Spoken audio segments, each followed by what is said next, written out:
gives me feelings I don't understand. Combing your hair with your hand gives me feelings I don't understand. You do this thing when you're biting your lip, it's driving me crazy just looking at it. You know me better than I know myself. I don't wanna live in a world without you.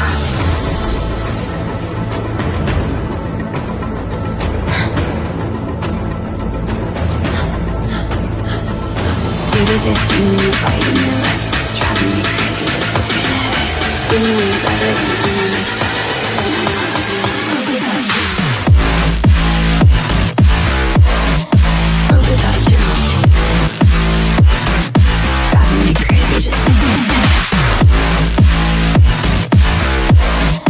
World without you. Driving me crazy just looking at it. You do this thing when you're biting your lip. Without you, driving me crazy just looking at it.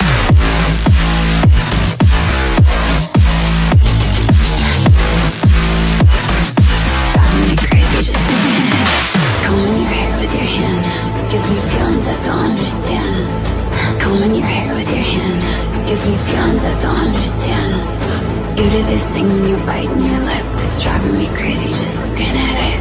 You know me better than I know myself. I don't wanna live in a world without you. You do this thing when I'm talking to you, like everything freezes and it's just you. You do this thing when I'm talking to you, like everything freezes and it's just you. You do this thing when you're biting your lip, it's driving me crazy just looking at it.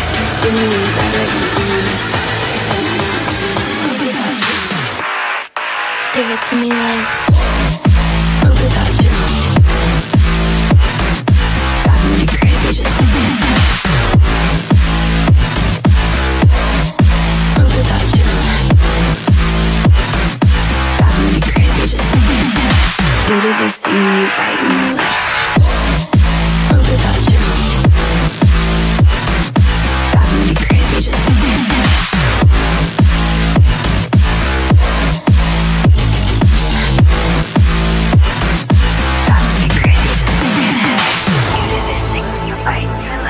Driving me crazy just looking at it. You know me better than I know myself. I don't wanna live without you.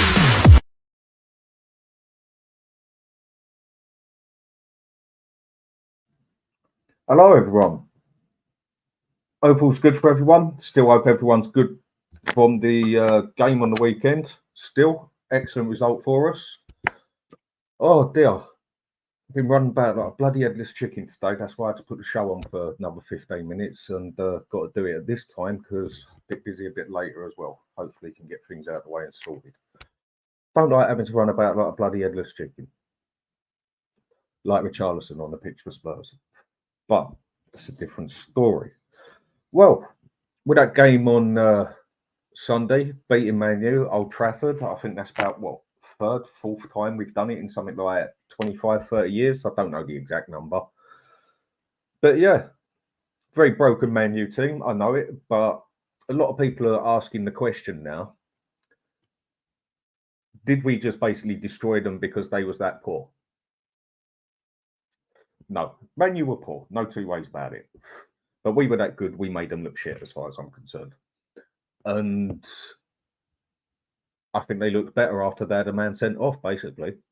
I mean, it can happen with teams. You get a player sent off, you have to pull your finger out a bit and get your act together. But we deserved that win through and through. Every player got their shit together, every player got their act together and done their job properly. I know everyone will say about Timo Werner, but it's just turbo wiener, isn't it? I mean, if the poor fella could pass or shoot, he'd have had a good game as well. It should have had a bloody brace on him, but we all know he can't do it. But he gets into the right bloody positions. He's even got the bottle to take his man on. He's got some brilliant pace on him. He's not even that bad at dribbling the ball. But can he do anything else? No. Sooner or later, I think we got to get that left wing sorted out. Because for me, Son ain't done. Not at all. There's still plenty to come out of him. But I think we got to start looking ahead a bit now. I know some people take offence to it because they love him. I think we all love him as Spurs supporters. He's been brilliant for the club. He's been an excellent player. He's a world-class finisher. But he's starting to get on a little bit now. I think we've got to start looking ahead a year or two. Is Odebert the one for that place? I don't think so. Not yet, anyway. I mean, he hasn't done nothing to show it as such, but I suppose time will tell and the season will tell. But this game we've had here, that's 4 games we've had now. And won each one of them. That's the best we've done in a while. 3 of them for me. Yep, they're wins. They all count. So I'm happy. But 3 of them for me were ones that we should be winning and not exactly get excited about.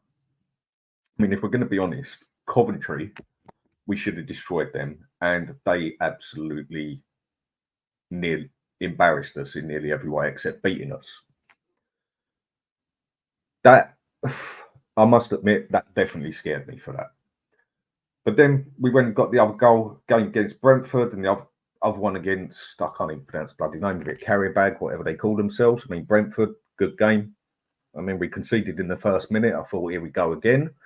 But took control of the game, got it 3-1. That's what matters. And Brentford, they're not easy, but they're a team, again, we should be beating.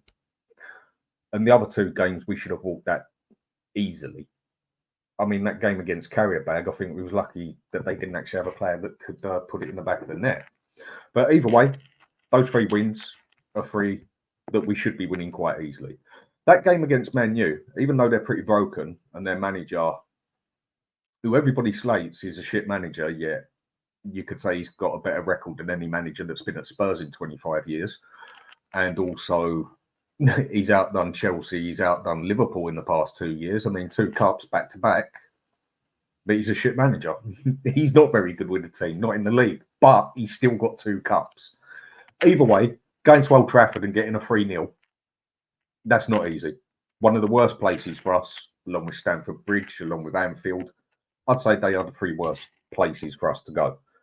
No, we don't like it at Newcastle too tough either, but it's not as though we've never had results there. I'd say Anfield, Stamford Bridge, and Old Trafford are probably our 3 worst. If anyone can think of any other worse ones, do tell me. Now, it's the games coming up. Let's say the next 7 games, because I don't want to go right into Christmas and that yet. But if we don't get results out of these games, especially the next 2 or 3, for me, it makes the Man U game a bit irrelevant. You know, like 2 steps forward, 3 steps back. So it's all good. Everyone had a good game. Saw some brilliant football on there. Even saw Ange shouting on the side, which is one thing I've been screaming for a long time. Saw a bit of a change to his tactics, which I've been shouting for a long time. Because that's all he really had to do with that team is make a couple of small tweaks to the way he plays, and it could work. I still don't like the inverted wing back crap. I don't think many people like it, but it seems like he's learned a lesson on it. Because even though Udogie got caught out 4 times on the left, where he was in the middle, we were still only having 1 man more in the middle. Porro was only cutting in a little bit. And then when Udogie was going out a bit wider, Porro covered in tighter. So I think he's getting the picture that you can't have both of them in there at the same time and leave us totally open at the back. I mean, that setup and that run by VDV, how quick can 1 man be? How fast can this fella be? And he just literally went through the whole team. I was shocked. I'm still shocked now just talking about it. How quick did he just literally walk through that team? I think there was a point or 2 that one of the Man U players should have just took him down, tripped him up. That's what I'd have done. He's getting past me. I know it. So I'd have just tripped him up and took a yellow card for it. But they didn't. He got through and then perfect ball across. Johnson, right place, right time, 4th goal in 4 games. Fair play to the boy. I've been one of his biggest critics. Do I still think he's a good player? No, not particularly. Give me another 10 games of consistency. Not scoring every game, but games where he turns up for at least 3/4 of the game. Because this is one reason why I'm a big critic of Johnson. Because he does seem to turn up, score a goal, or set up a goal, especially last season, and then disappear for the other 80 minutes of the game. That's not good enough. Okay, you've scored your goal, or you've got your set piece sorted, but you still need to be there for the rest of the game. And for why he was on the pitch, even down to coming back and defending, he had a solid time. He had a solid game until he had to get taken off. And yeah, credit where credit's due. But he's going to have to do a bit more than that to win me over. I want to see at least 10 games consistent off him. Another couple of goals, another couple of setups, assists, whatever you want to call them, and some solid games. And then I'll step back and I'll say, do you know what? Maybe I'm getting it wrong with this fella. He's getting his act together. And fair play on him as well. The amount of stick he's took. Personal stuff is uncalled for. But it's dog eat dog. It sort of comes with it. But I'm not condoning nothing and making nothing right. But the criticism that he's got, he's deserved every bit of it. And he's actually, instead of sitting like in the corner, like a little bitch, basically, he's actually stood up like a fella, man up, and gone and proved a few of his critics like me wrong in the past 4 games. So I've got absolute respect for him. Fair play. Because there's a lot of people who would have just sat in the corner and cried. So people like that, I've got to show credit where credit is due. Fair play on him. Also, with Ange, fair play to Ange. I can see you're adapting a little bit now. In the past 3 games, I've seen it. And that is what I've been asking for the whole time.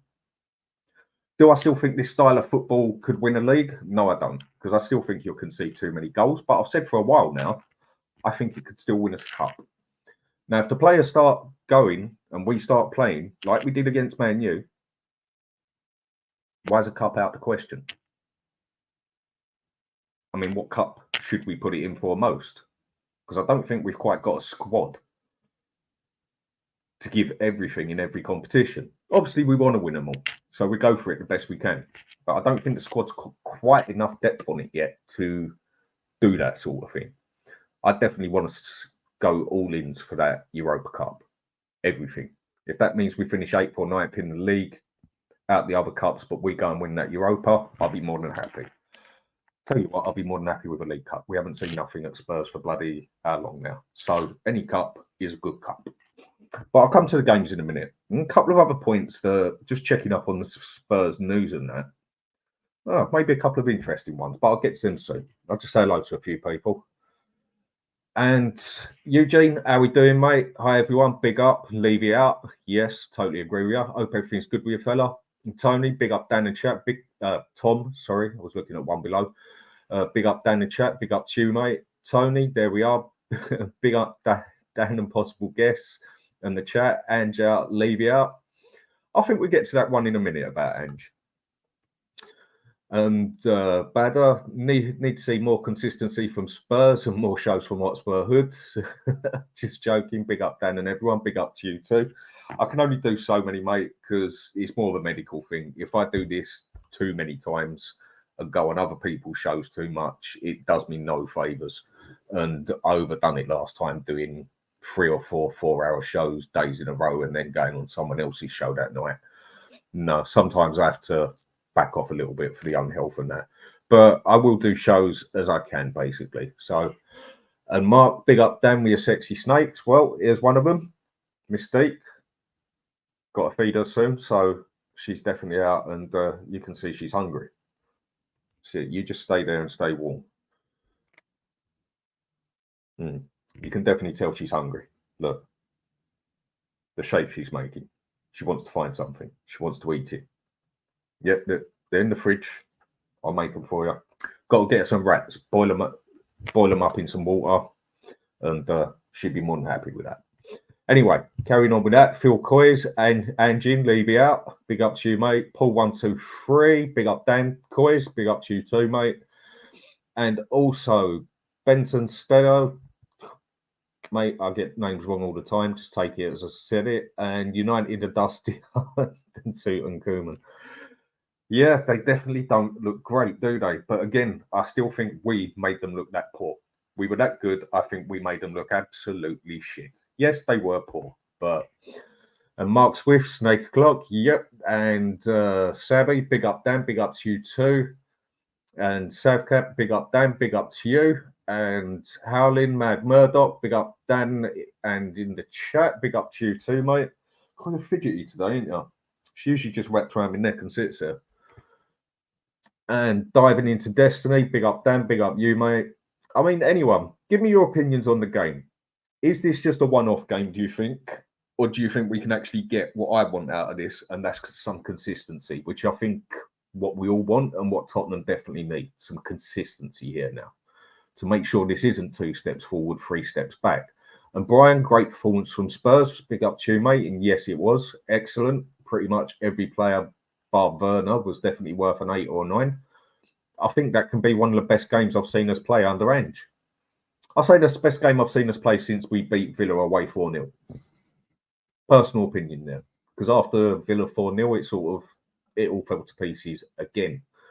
So should have been 5 or 6, if not for that bozo German. Yep, he could have had a brace easily. And if you would have seen the game and it would have been 5 or 6-0, it would have been a fair result. And for this time, the stats didn't lie either. Because how many times have we seen it and said we've dominated games when personally I think we clearly haven't, like Leicester and Newcastle. And the stats almost lie.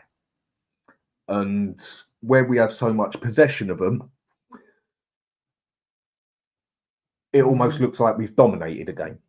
And, oh, hang on. Just got a message here I've got to read quickly. Who's that for? Okay, we'll tell you what I do then. People, if you give me 2 seconds, just had a message off Brian who'd like to come on, but if he sees the snake, it'll freak him out. So, Brian, what I'm going to do for you then, mate, is leave you a link and you turn up on the back. I'll go and put my snake away. Let me just send him a message. Put away. There's the link. Sorry about that. Just sending a message to Brian quickly. So yeah, turn up on the back page, mate, if you want to, and I'll go and put Mystique away. I mean, she is a bit fidgety, if I'm going to be honest. But yeah, that could have been 6-0 quite easily. We could have done that quite easily, 6-0, and it would have been a fair result with stats and everything else. And diving into Destiny, we won because we finally clicked in midfield. Madders, Kulu, best players on the pitch for me. You could have given that to Van der Ven as well. There was a couple of players on there you could say were that good. And Kulu, thank you for finally giving him some consistent games in the middle. Now, right, centre mid, never really looked at him like that, but goes up into more of an attacking midfield central position. And I was one of the ones who said at the end of the season, we might as well sell him because we're just wasting him, basically. We're playing him completely out of position because for me, he can handle a right-hand side, but it is not his position. He don't play it for Sweden. Juventus sussed it out when they took him off the right and put him in the bloody middle. I've been saying it for 14 months now. Play him in the middle consistently. You will see better off him. Not just for one game. Give him some consistent time in the middle. We will start seeing him better. And I think we finally found our best midfield. And that is Kulu, Maddison and Bentancur. Another one. And with that is where I see Ange change it a little bit again, where our box-to-box man, who was obviously Bentancur, actually coming more into a DM role when needed. And that's another thing I've been asking for. And put Bentancur there. Because he is the closest to a DM that we've actually got. Again, he did it at Juventus.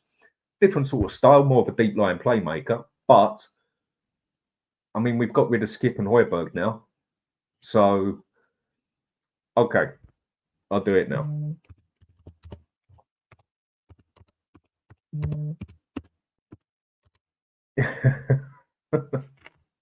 Right, just telling Brian, okay, I'll put her away.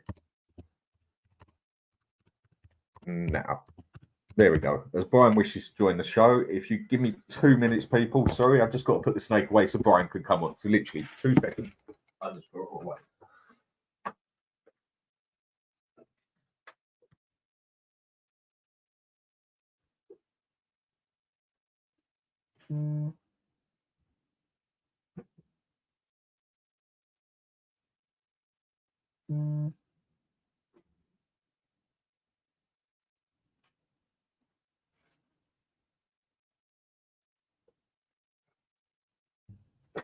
Right. Sorry about that. Just had to put it away, make sure I lock it up properly because otherwise the cats, my wife's cats, I'm not the best friends with cats, but they seem to like to get fussy around the snake tank for some reason. Don't ask me why, they just do. And if I don't lock that tank up properly, we'll have a dead cat. And where the cats just seem that interested in her, it's weird, really, because if she did get hold of them, she would kill them. No two ways about it. And then I'd have a very upset wife, and then I'd probably get killed myself. So, Brian, how we doing, mate? I'm a lot better now. You've taken that thing off, mate. I started typing my message when I saw you were live, looked up, and then didn't see your change. I saw something else, and I've had to put loads of things above my screen because my phobia of them are out of control. Sorry for disrupting your show to come on. That's all right, mate. Oh, I feel a lot better now. Honestly, I can't watch them on TV. I can't look at them in a picture. I can't do anything. Yeah. Is it just something that you've never liked in particular? No, I'll tell you exactly why it happened. When you left Premier League, when you left primary school to go to secondary school, my school always the last year used to go on a big trip before your summer holidays, and I went. My whole school, or my fourth year, went to Whipsnade Zoo, as did the rest of all the schools in the county or whatever. And the last thing we did was the reptile show. And obviously all the schools are there and everyone got to stroke the snake. And I was the last person of the whole show to stroke the snake on the final show of the day. And that must have been the moment where the snake said, fuck it, I've had enough today. I just touched it and the thing went nuts. Nuts. Everyone else, like 300 kids. Oh, there's a lovely snake. Stroke. I just literally stroked it. It went. And I was like, from that moment, I just can't look at look anything. Did it actually bite you? No. Thankfully, obviously, they had all the people there. It just coiled kind of thing and hissed or whatever it does. And mate, it freaked me the fuck out. My dad saved my life once because when I was hallucinating, when I was really ill one time, I was trying to jump out the bedroom window because I thought my room was full of snakes. I can't. I cannot do it. You sound like my mate Mike. I mean, he's a Liverpool supporter. He's not a small fellow. He never used to be. He's got a bit older, same as the rest of us, and shrunk a little bit. But, you know, always loved a good drink and that. Didn't mind a bit of a muscle up down the pub and whatever and that. But if you ever put a little mouse in front of him like that, he'd jump out of a 6-story building because of a fucking mouse. Anything else, mate? I'll do anything else. Swim with sharks, all that stuff. Snakes, no. Well, before I get back to the football side of it, I'll give you a quick story on my side then. I mean, this one was my fault. I mean, because when you feed the snakes, you've got to put the rat in the tank, basically. Hold it with a pair of tongs, whatever, put it in front of it. And I was trying to feed the snake. She was being a bit fussy. So I've had to put my arm in a bit more. And it wasn't this snake, Mystique. It was my other one who's passed away now, Thanos. No, Thor, sorry, because had 4 of them. Got a boa constrictor in the cupboard over there. And I'll bring her on as well. She's only a small one, though. And my wife did actually warn me, you're putting your hand in there too much. And they've never actually bit me before because snakes are more intelligent than people give them credit for. They know who butters their bread, basically. And they're basically blind and they go for their scent more than anything. So that's why it didn't bother me. I defrost the rats and then basically put them in plastic and leave them in boiling hot water because then it makes, even though they're dead as such, it makes the body sweat off, gives off the odour for them. And it's better to feed them while they're hot. And my wife warned me and I kept, Beth, shut up. I've been doing this for ages. She's like, all right. Snake went for the rat, totally missed the snake. Totally got me hand. Yeah. And within a split second, it's round my arm. I'm like, shit. Mate, you have no idea. This is trying to get her off. Trying to get him off, mate. The snake was about 5 foot. Not the biggest snake, but I tell you, those bastards are bloody strong. And mate, like, the great thing that snakes are for, and you're not allowed to say, are belts and shoes.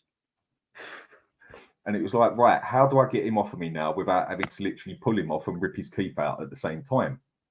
So I've done the old trick of going to the shower and that, get some cold water on them because they don't like the cold water.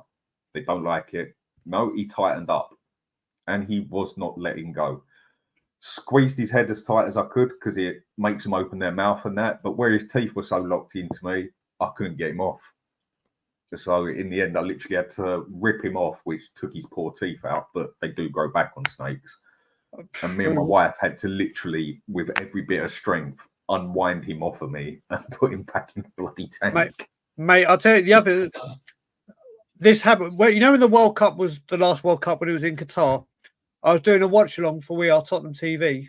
I was with Ben and Sim, and literally, do you remember there was that Guinness advert recently, or then with the snake? So I'm doing the watch along, and the adverts have come on, and the snake, and I quickly got off and turned around and looked at their monitors. They're like, "What's the matter? What are you doing?" I was like, "I can't watch this video." And they're like, "What are you talking about?" I was like, "My snake, I've got phobia." He goes, "You can't."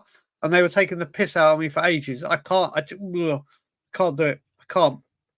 Some people just don't like certain things. End of. Yeah, of course. Everyone has certain phobias of certain things, and so mine is completely irrational. People are like, would you do anything to get it cured? If I said £1 million, if you hold a snake, nope. Not for £1 million. Nope. I bet if it was putting money on the table, you'd find a way to do it, mate. I'd rather swim with sharks with stakes wrapped all around me than hold a snake. Fuck it, hell. That, mate. It is completely. It is so irrational. I just can't. Fair enough. Just can't do enough. I mean, bloody hell, if you put £1 million in front of me, I'd wear an Arsenal shirt, for God's sake. And that's going some. And it would take a lot of money. But right, let's get back to the football side of it. Let's get back to Tottenham, shall we? Big up, Dan. And big up everyone in the chat. Big up to you, mate.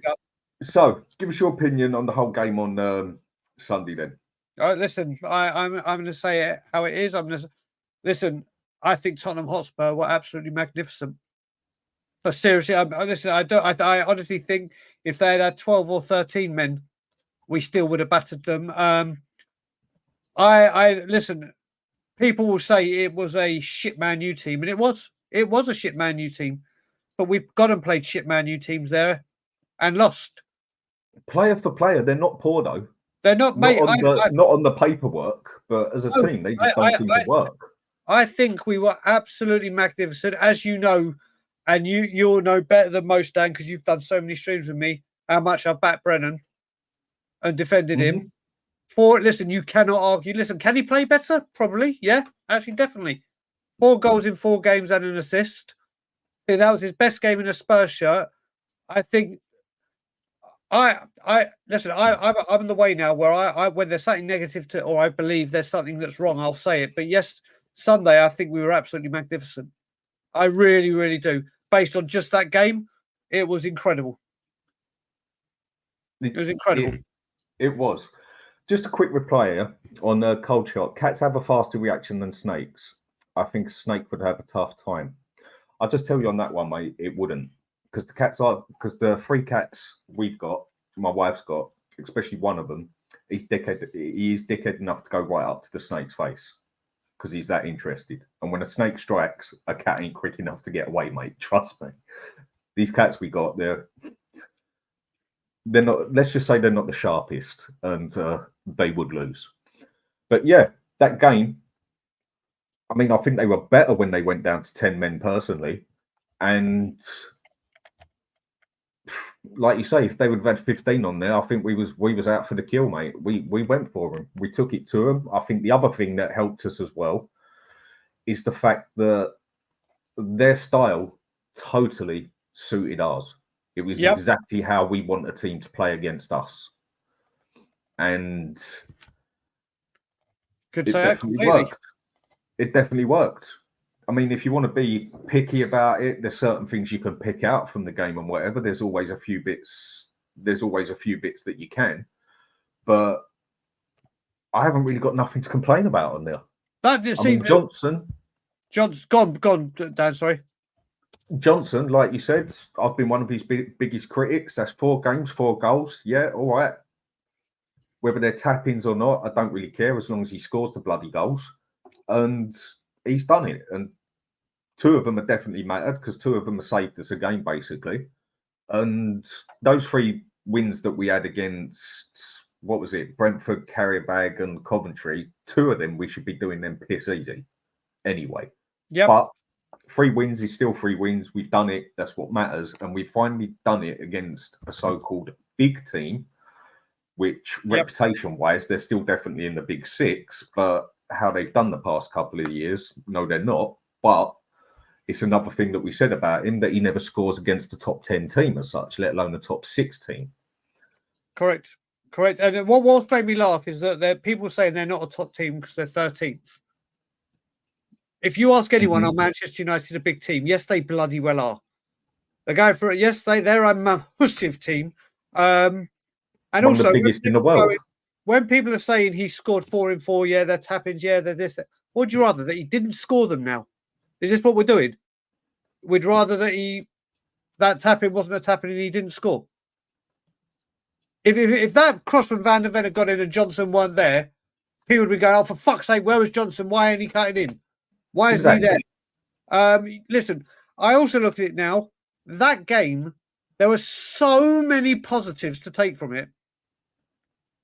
And you can find a couple of negatives, sure, but why are people harping on with the negatives when there are so many good things that happened in that game? The whole defence and Vicario, clean sheet, Vicario commanding with his crosses, coming out for the ball better than normal. The defence were magnificent. I mean, Van der Ven is just elite. Porro was excellent. Porro was, mate, that pass from Porro to Solanke, who missed that opportunity, was one of the best passes I've ever seen in my life, let alone that game. The midfield 3, it looks like we found the right combination. Yep. Solanke, his movement and everything. Now we have people going, well, he's only scoring tap-ins. But it's like, well, last season, we were bitching that we didn't have someone to score the tap-ins. But now that he's only scoring tap-ins, we're bitching that he only gets when you take a step back and realise what's being said, you're just like, hold on a minute. There's so much positive to take. After that Arsenal game, Coventry, yes, it was a shit show. A shit show. Understatement. Yeah, mate, but do you know what? They say good teams play bad and win. Whether it was a shit, we won. We're in the next round of the cup. We played Brentford, and that game we played so much better. Probably our best game of the season and our toughest Premier League game, apart from obviously the filth. I'm saying minus, but we actually played. There was a lot of pressure on Ange then. We played brilliantly. Then we played Karabag, and I was delighted with Ange that he only made slight changes. He didn't do an 8 or 9 like he did for the Carabao. He was like, right, yeah, you're right. Richarlison did score tap-ins, mate, but then he gets injured. But what I think Solanke is doing is his overall gameplay is a million times better than Richarlison. A million times better. Hold up play, bringing players in, everything. The midfield looked brilliant. They look brilliant.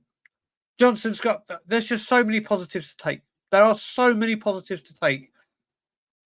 And hopefully with the next 2 games coming up, we can get the wins and go into this international break in a very, very positive manner.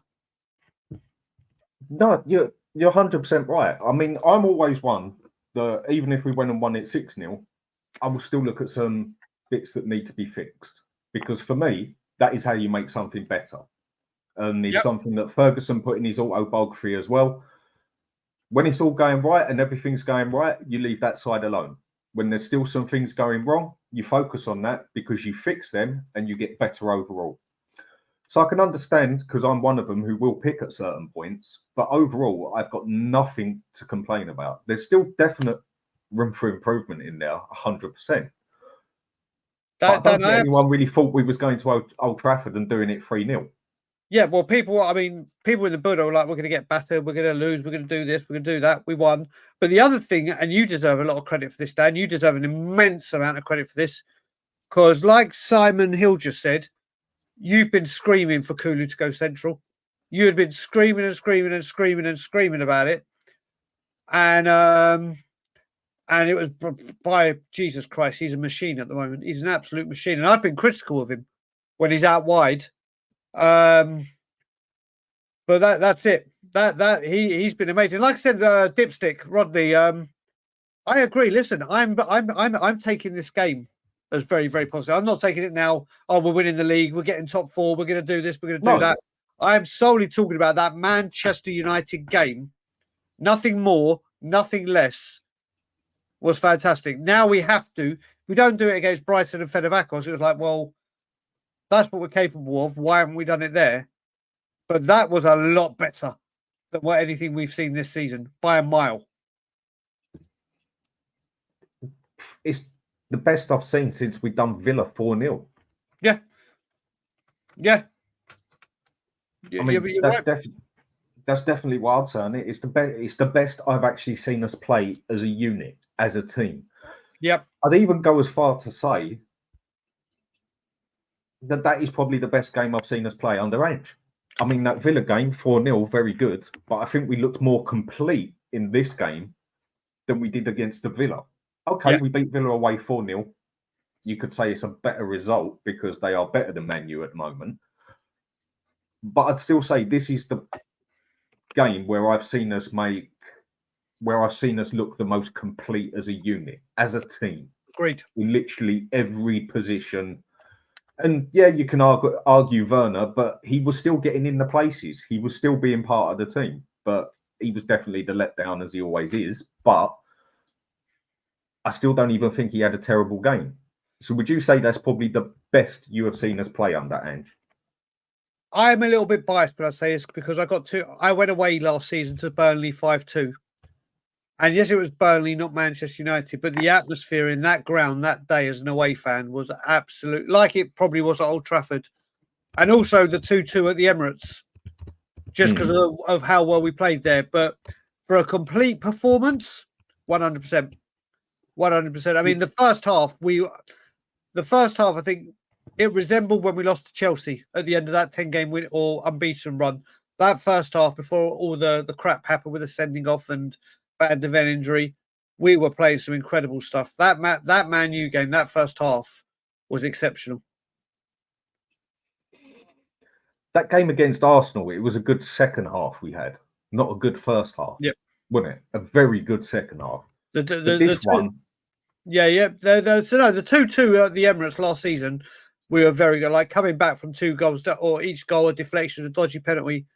The actual performance was very, very good. We were better in the second half, but I went to that game just saying, big up, Michael. I was like, let's just get a result over the filth or put in a performance, and we did. But that Man U performance, I mean, Michael will give it. I think the Spurs team and Ange deserve a lot of credit for that game. A lot of credit. Yeah. I mean, Mike, what's your opinion on the whole game then? How you doing anyway? All good?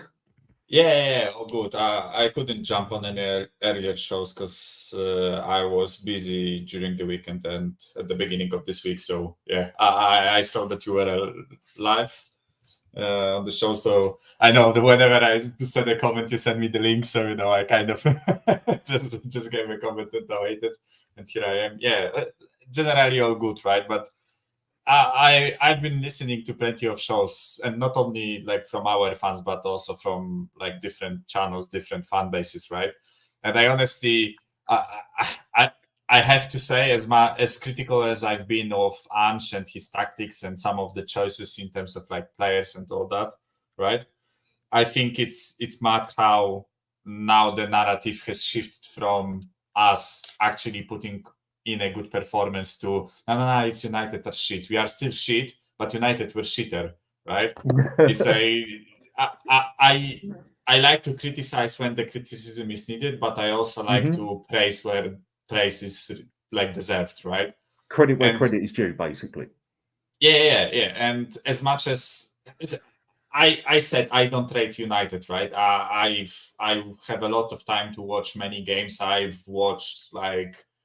I don't think I would lie if I said I watched like 75% of all games in the Premier League this season, right? Because I had them on replay. I can watch them or extended highlights during the week, right? And I know how some of these teams play, and I know where those results came from, right? And United, I've said it before the game. I think they are shit. I don't think they can win against us. I just thought we would draw because our last performances didn't fill me with any confidence, right? And I thought that we will get caught with the same mistake that we always do, right? And we didn't, right? Which is a positive thing, right? Which is something that I've been calling out, right? I know they've spammed a couple of balls behind our back, right? But we didn't concede from it even before the sending off, right? So I will give praise where it's deserved, right? And this team performance, and not only team performance, but some of the individual performances for me deserve a lot of praise, right? Before I came on, Brian mentioned Kulusevski, right? And honestly, it's been one of his best performances in the Spurs shirt, in my opinion. Like I will be hard pressed to find a better one, right? And especially, it's further confirms what you said, that about playing him in the midfield, right? He looks absolutely like astonishing in the midfield, and I think I've seen a lot of people saying that we play with like 2 10s. I would honestly even like categorize him as more of a, I don't want to say box to box, but I'm not sure if he's that like pure attacking midfielder. I think he does a lot of defensive work, a lot of like coverage for the defensive line. I really like his performance in the Michael. Just quickly, Michael, did you hear the stat about Kulusevski at United? This stat shows just how good a performance it was. He created the most chances from away team at Old Trafford in Premier League history. Jesus Christ. 9, wasn't it? 9. Yeah. That's how good a performance it was. You think about how long's the Premiership been going now? 32 years? Something like that. That just goes to show how influential he was. Yeah, but that's not the only stat, right? Like if you watch, like this game broke so many like small records or like small statistical, the biggest this, biggest that, right? I think it's been our biggest away XG ever, right?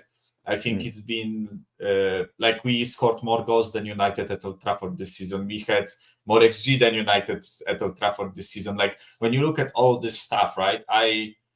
I think that there are sometimes some fluky wins where you can say that, listen, we won, but we were a bit lucky, right? Like we described some of one of the first 10 games in the Ange's first season, right? Where we said, listen, against Sheffield, we are lucky with the 98-minute goal, right? And this and that, right?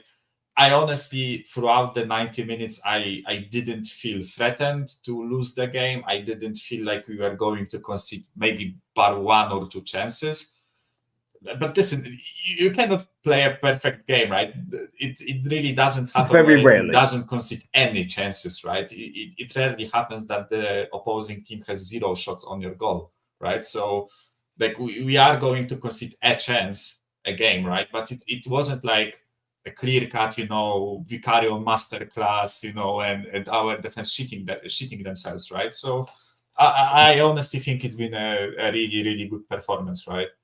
That's mainly what I wanted to say. I don't like this, like, saying, no, Spurs were average, but United were shit, and we focus like 50 minutes of talking about United being shit and don't give praise to our players where they deserve it, and the manager, by the way. I also think manager deserves a bit of praise. One thing I definitely noticed as well is I did like the fact that Bentancur was coming back into a bit more of a DM role where he was box to box, doing what Basuma does. But it's another thing I've been saying for a long time. Use Bentancur there, not Basuma. Bentancur is better at getting forward, and it's a shame. It looks like we're going to lose Bentancur for a while, because I think that's his best performance since his injury, basically.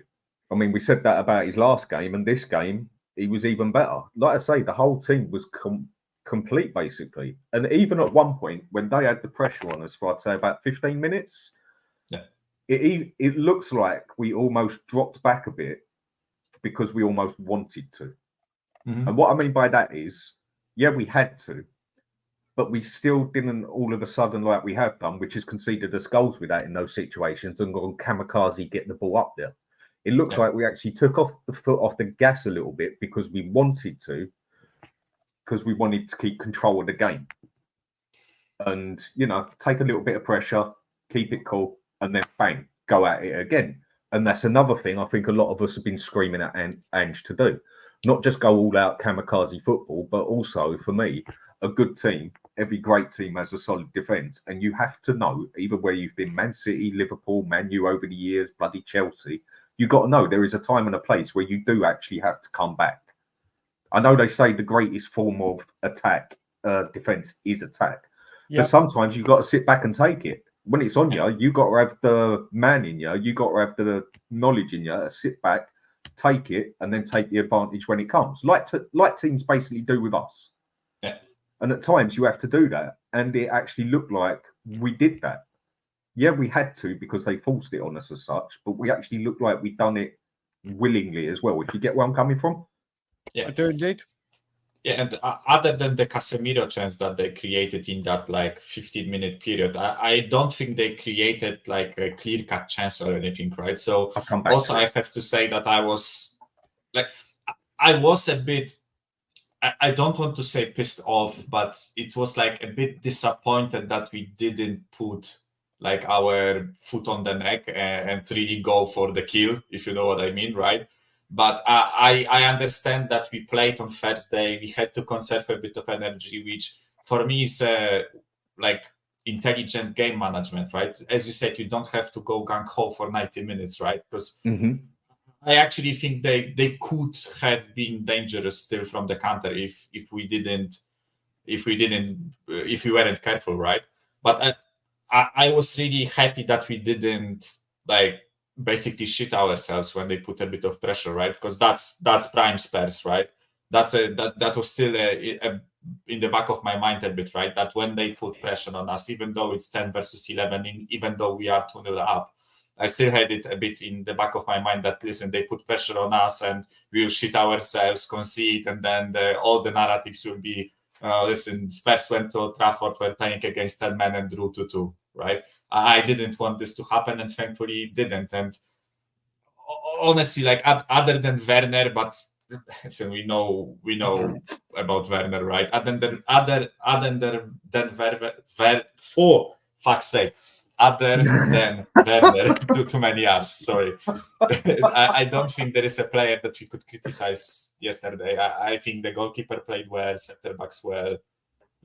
Everyone played well, in my opinion, at least up to a certain standard, right, that I required to see, right? Yeah. I mean, even Vicario coming out past 2 games, because I said playing him in this European game for me was a must in the aspect of it should be an easier game, but it could also give him some confidence as well. Because for me, he's been one of the players that I must admit have been scaring me a bit. Because for the past few games of the season, to me, he's looked shaky as when he comes out, even down to the point where the ball's going through his hands and he's dropping it and that. And some of his decisions have been, I've been a bit wary of him. But past 2 games, it seems like he's got his head together and he's coming out for it now. He actually looks a little bit more controlling in the middle. Yeah. I think there's a long way for him to go on that aspect. I think he's one of the best shot stoppers around, but I still think there's a significant amount he can improve on. Not necessarily has to. Yes, he has to, but I think he can actually improve on it. Because I think he's a very good goalkeeper. I mean, shot stopper, he's one of the best around. It's just he needs to complete his whole role a bit more. Even he got the game right. If I'm going to pick out any bad point of the game, before I come to Dietrich's, the reason I still don't like this inverted thing so much, I mean, I had people try and tell me that Udogie didn't invert in that game. Well, I can give you 5 times he did it, and I can give you the exact times he did it, because I think Mike, you was on the WhatsApp where I was talking with James on there and telling him that every time he bloody done it, where he got caught right in the midfield central. And the one where we nearly got caught on, but got totally ignored for obvious reasons, is he totally got cooked out of position. And I can't remember who it was, their right-hand man, not was it Xerxes? I can't remember who caught him out.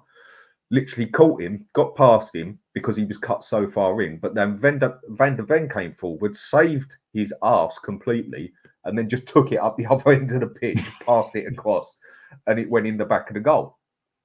And that is why I think people would miss points like that. I do still think playing that inverted is dangerous. But at least it was only one doing it at a time. And that's what I think a lot of us have been calling for, isn't it? If he just changes one or two little bits, he could actually make this work. But the question is, where he's been so stubborn, we've been asking, is he naive? Is he ignorant? Is he stubborn? Does he only know one way? Because he hasn't really done anything bar the past 2-3 games to prove any different. But to me, that last game proved a couple of things. So I think if we go on from games now and he doesn't make any changes, I think I'll come down on him even harder because now he's proved he can. Well, this is the thing you got to look at, Dan. When we went into that Brentford game, especially after Coventry, there was a lot of tension building up, and Ange was coming under some serious, don't say serious, not from within the club, but from within the fan base. You could see it on social media, whatever. You couldn't get away from the talk. And I was like, right, is he going to learn? Big up, Eugene, brother. Is he going to change? Is he going to do anything? We played very well against Brentford. Obviously, we had the worst start going down after 28 seconds. But you could see from the heat maps that Destiny and Porro didn't invert as much. It gave Maddison more room, and Maddison had his best performance of the season then. Bentancur was brilliant until he got subbed. It looked like he did make some tweaks. Fine. Then we go play Karabakh, and we're down to 10 men. Yes, we should have beaten them. Yes, if they had a striker, it would have been a tougher game. But we played the Spurs, or the way he wants to play, attack, attack, attack. We win 3-0. Yes, we should have got a victory, yada, yada. But then there's against Man United, everything went well. And for the last 3 games, yes, the previous whatever, end of last season, since Christmas, whatever, was at some point really bad, like we just weren't at the races. But 3 games we played well in, had to come up against different elements, dealt with them. And if you, as you know, Dan, I always say, if you're big enough to criticise, you've got to be big enough to then go and give praise. Yeah, too right. And Dan, this has been one that, like Dan, out of Dietrich's and Michael and us, I stream with you a lot. We stream a lot together and have done a bit of a hiatus because of our health recently. But you've always been one to do it. You have always, and I'll always defend you on that, you have always been one that when someone says, do you know what, look at this, and you see it another way, you go, do you know what, you're right, blah, blah. That's all it takes. Yes, it's only 3 games, and it's a very small sample size compared to when people go, the last 34 games, only... People also say we haven't beaten a Big 6 club. Well, we did on Saturday. Forget the 13th. Man U is a Big 6 club. But no, the 13th. There's always something. You have to be able to praise when praise is due. And there have been changes in the last 3 games where you're like, you know what, maybe something is. I want to have a bigger, a bigger pool of evidence to say, right, do you know what? It's been 6, 7, 8, 10, 12, whatever. But he's changed a few things in the last 3 games. We've won the last 3 games. What? I don't care how we win as long as we win. And we've won the last 3 games. Mm-hmm. Yeah, and also like this game, if you look at the context of it, right? For me, this game had Dr. Tottenham written all over it, right? And we all know it, right? It's like, and the media knows it, and other teams' fans know it, right? This game for me was the perfect game for United to kickstart their season again, right? And they would have been 3 points ahead of us. We would have been 13th, right? And all the narratives about Spurs this, Tottenham that, oh, look how shit they are, and all that stuff, right? So I am also really happy that they kind of like even proved me wrong, right? Not only the other fans, but they also proven me wrong, right? Because I didn't necessarily like 100% believed that we can go there and win, right? And as you said, guys, it's like if people want to do ifs, buts, and maybes and say, oh, if Garnacho didn't hit the post, oh, if Zerxi shot better at like 25th minute mark, I think he had one good shot, right? If this and that, then do all the ifs and buts for us, right? I am always like this. If you do if buts and maybes for the opposition team, do it for us, right? If Werner had his... if Werner wasn't Werner, right? And suddenly decided to go around the keeper and maybe give us a penalty, right? earn us a penalty, give us something, basically, or just slap it instead of just trying to pass it to Onana, right? If you do Isbats and maybe for United, do it for us, right? The fact then is, it should have been 6-0. Yeah, it should have been 6 or 6-3, right? If you want to give United 3 goals, then give us 3, right? It's like I don't get it. I think we are purely dominant in this game. And by the way, just personal thing, I am so happy that the sewer rat got the red card. I fucking hate Bruno Fernandes. I can't stand this guy. Watching him, and honestly, like, football talent is one thing, right? But watching him whine and bitch and moan on the grass and be a dickhead and putting like ridiculous fouls in, I am so happy that he got red carded, even though I don't necessarily think it was a red card, but I am so happy it happened. He did slip. Yeah, there was no malice in it, I don't think. I think he meant to trip him up because he was pissed off, but I don't think he went in to damage him as such, and he did slip. It's the same sort of rule as when a player's got his foot on top of the ball and it comes off and he stamps on the other player's ankle, but he can't help it because he's going with the momentum of the ball as such. I think that's a harsh one as well. Yeah, just like his leg was that high, us, right? Yeah, exactly. But his leg was that high, and the rule does say, and it was the studs, it was a red card, but I don't think there was nothing intentional in it. I agree, but I don't like the guy, so I'm happy that he got the red, right? No, I mean, if it goes by ones I don't like, I mean, Rashford, I can't stand him. Like I've said before, I think his head so far stuck up his own arse he can smell yesterday's dinner. And yeah, it was more than happy to see him have a shit game because I really can't stand the player. But I think we've all got players like that we like and dislike for whatever reasons. Right, Dietrich, I'll come to you in a sec, mate. Just a point here, I don't know whether this is a sarcastic one or a serious one. Moan, toxic. You give supporters a bad rep and nothing to help the players' confidence. Disgusting. Fair enough. If it's a sarcastic one, mate, fair enough. You're allowed your opinion. If not, you know where the button is. Go forth and multiply. Dietrich, how we doing? I'm good. How are you? Brother. Big up, everyone. Yeah, it's all good. It was one of the longest intros. Well, shut up. We keep going then, mate. Moan. All he does, he comes on. Moan. Yeah, moan, toxic, mate. Go on. Yeah, I looked at the comment. I was just like, oh, already Michael's going on a rant, even Brian. So I was just leaving it off. So how's everyone doing? Fine. So go on. What was your opinion on the whole game on Sunday then with Man U? Honestly, usually I'm not happy about the performance, but this is the first time in a long time I've been happy. Like, everyone was playing well except one culpable, and it's Michael. Honestly, like, I was happy, honestly, watching Bentancur growing into the number 6 position. Finally, like, we have someone that can protect the back line. Porro is not, he's not inverted as much. He's actually playing as a touchline fullback. And as much as I don't like him, Beetlejuice, at the moment, he's playing well. Don't call him Beetlejuice, brother. Call him by his real name. I'm not calling him by his real name. Fucking Johnson. Until he scores 15 goals, I'm going to call him by Beetlejuice. Or at least call him BJ. Or BJ. Solanke had a good game, good hold-up play, all around. Good performance, except I'm disappointed. Porro made one of the best passes I've seen in a long time. He couldn't finish. Who else? Madison. Finally he's playing well. He's doing his job, which is creating.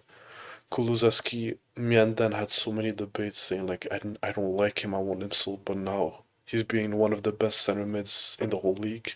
Agreed. Arguably one of the best. And I hope Ange learned from his past mistake and can finally adapt and do what he's doing now. Play, what's his name, Bentancur as a 6, play Porro as a proper fullback, let one invert, and just the only one criticism is don't play Werner next game. Get Mikey more on the pitch. Just give more, like, I've seen more has been playing well. Even though he came on, he didn't have so many minutes, but, like, you can tell, like, he has fire in his belly. Well, I even like the subs that he made as well. That was another one I was going to get to, because the way Ange has been, you were sort of, is Mikey Moore going to get any time? And if he is it going to be a bit of an insult that he brings him on with 2 minutes to go? Because that's the way he has been. Yeah. But he actually brought him on, I think, if I remember right, with about 17, 18 minutes to go on the pitch. Let's call it 20 with extra time. And actually get a kick around on the pitch, not just come on for 2 minutes and barely touch the ball. And I thought Mikey Moore, when he came on, I thought he was good. Yeah. Same as Bergville. I mean, Bergville lost the ball a bit, took some chances that he shouldn't have. I like the fact that I could actually hear Ange shouting on the side for a change, whereas usually he just stands there being pretty quiet. There was a lot of things for this game that I can point out that I've wanted to see. Even one thing I liked about him, do you know when Destiny got do you know he came down injured? He even like started giving like instruction to the other players. This is the first time I've seen it. Even the TV commentators, they were saying like, oh, he's giving instruction. They even tweaked. But one thing I'm gonna say, it should have been more than 3-0. We missed so many golden opportunities. It should have been at least 8, minimum. Yeah. By the way, I also, like, if we are on the praising train, right, I also have to praise the fact that he took off Udogi, right, because I have a feeling that in, like, the previous season, he would, like, still keep him on the pitch unless he actually went down. And I think we had the balls to preserve him and give Jet Spence an outright, even though I don't necessarily rate Jet Spence. I have to say his performance was like actually up to standard, right? And I didn't see much of a difference with him and Udogi on the pitch, which is really great, right?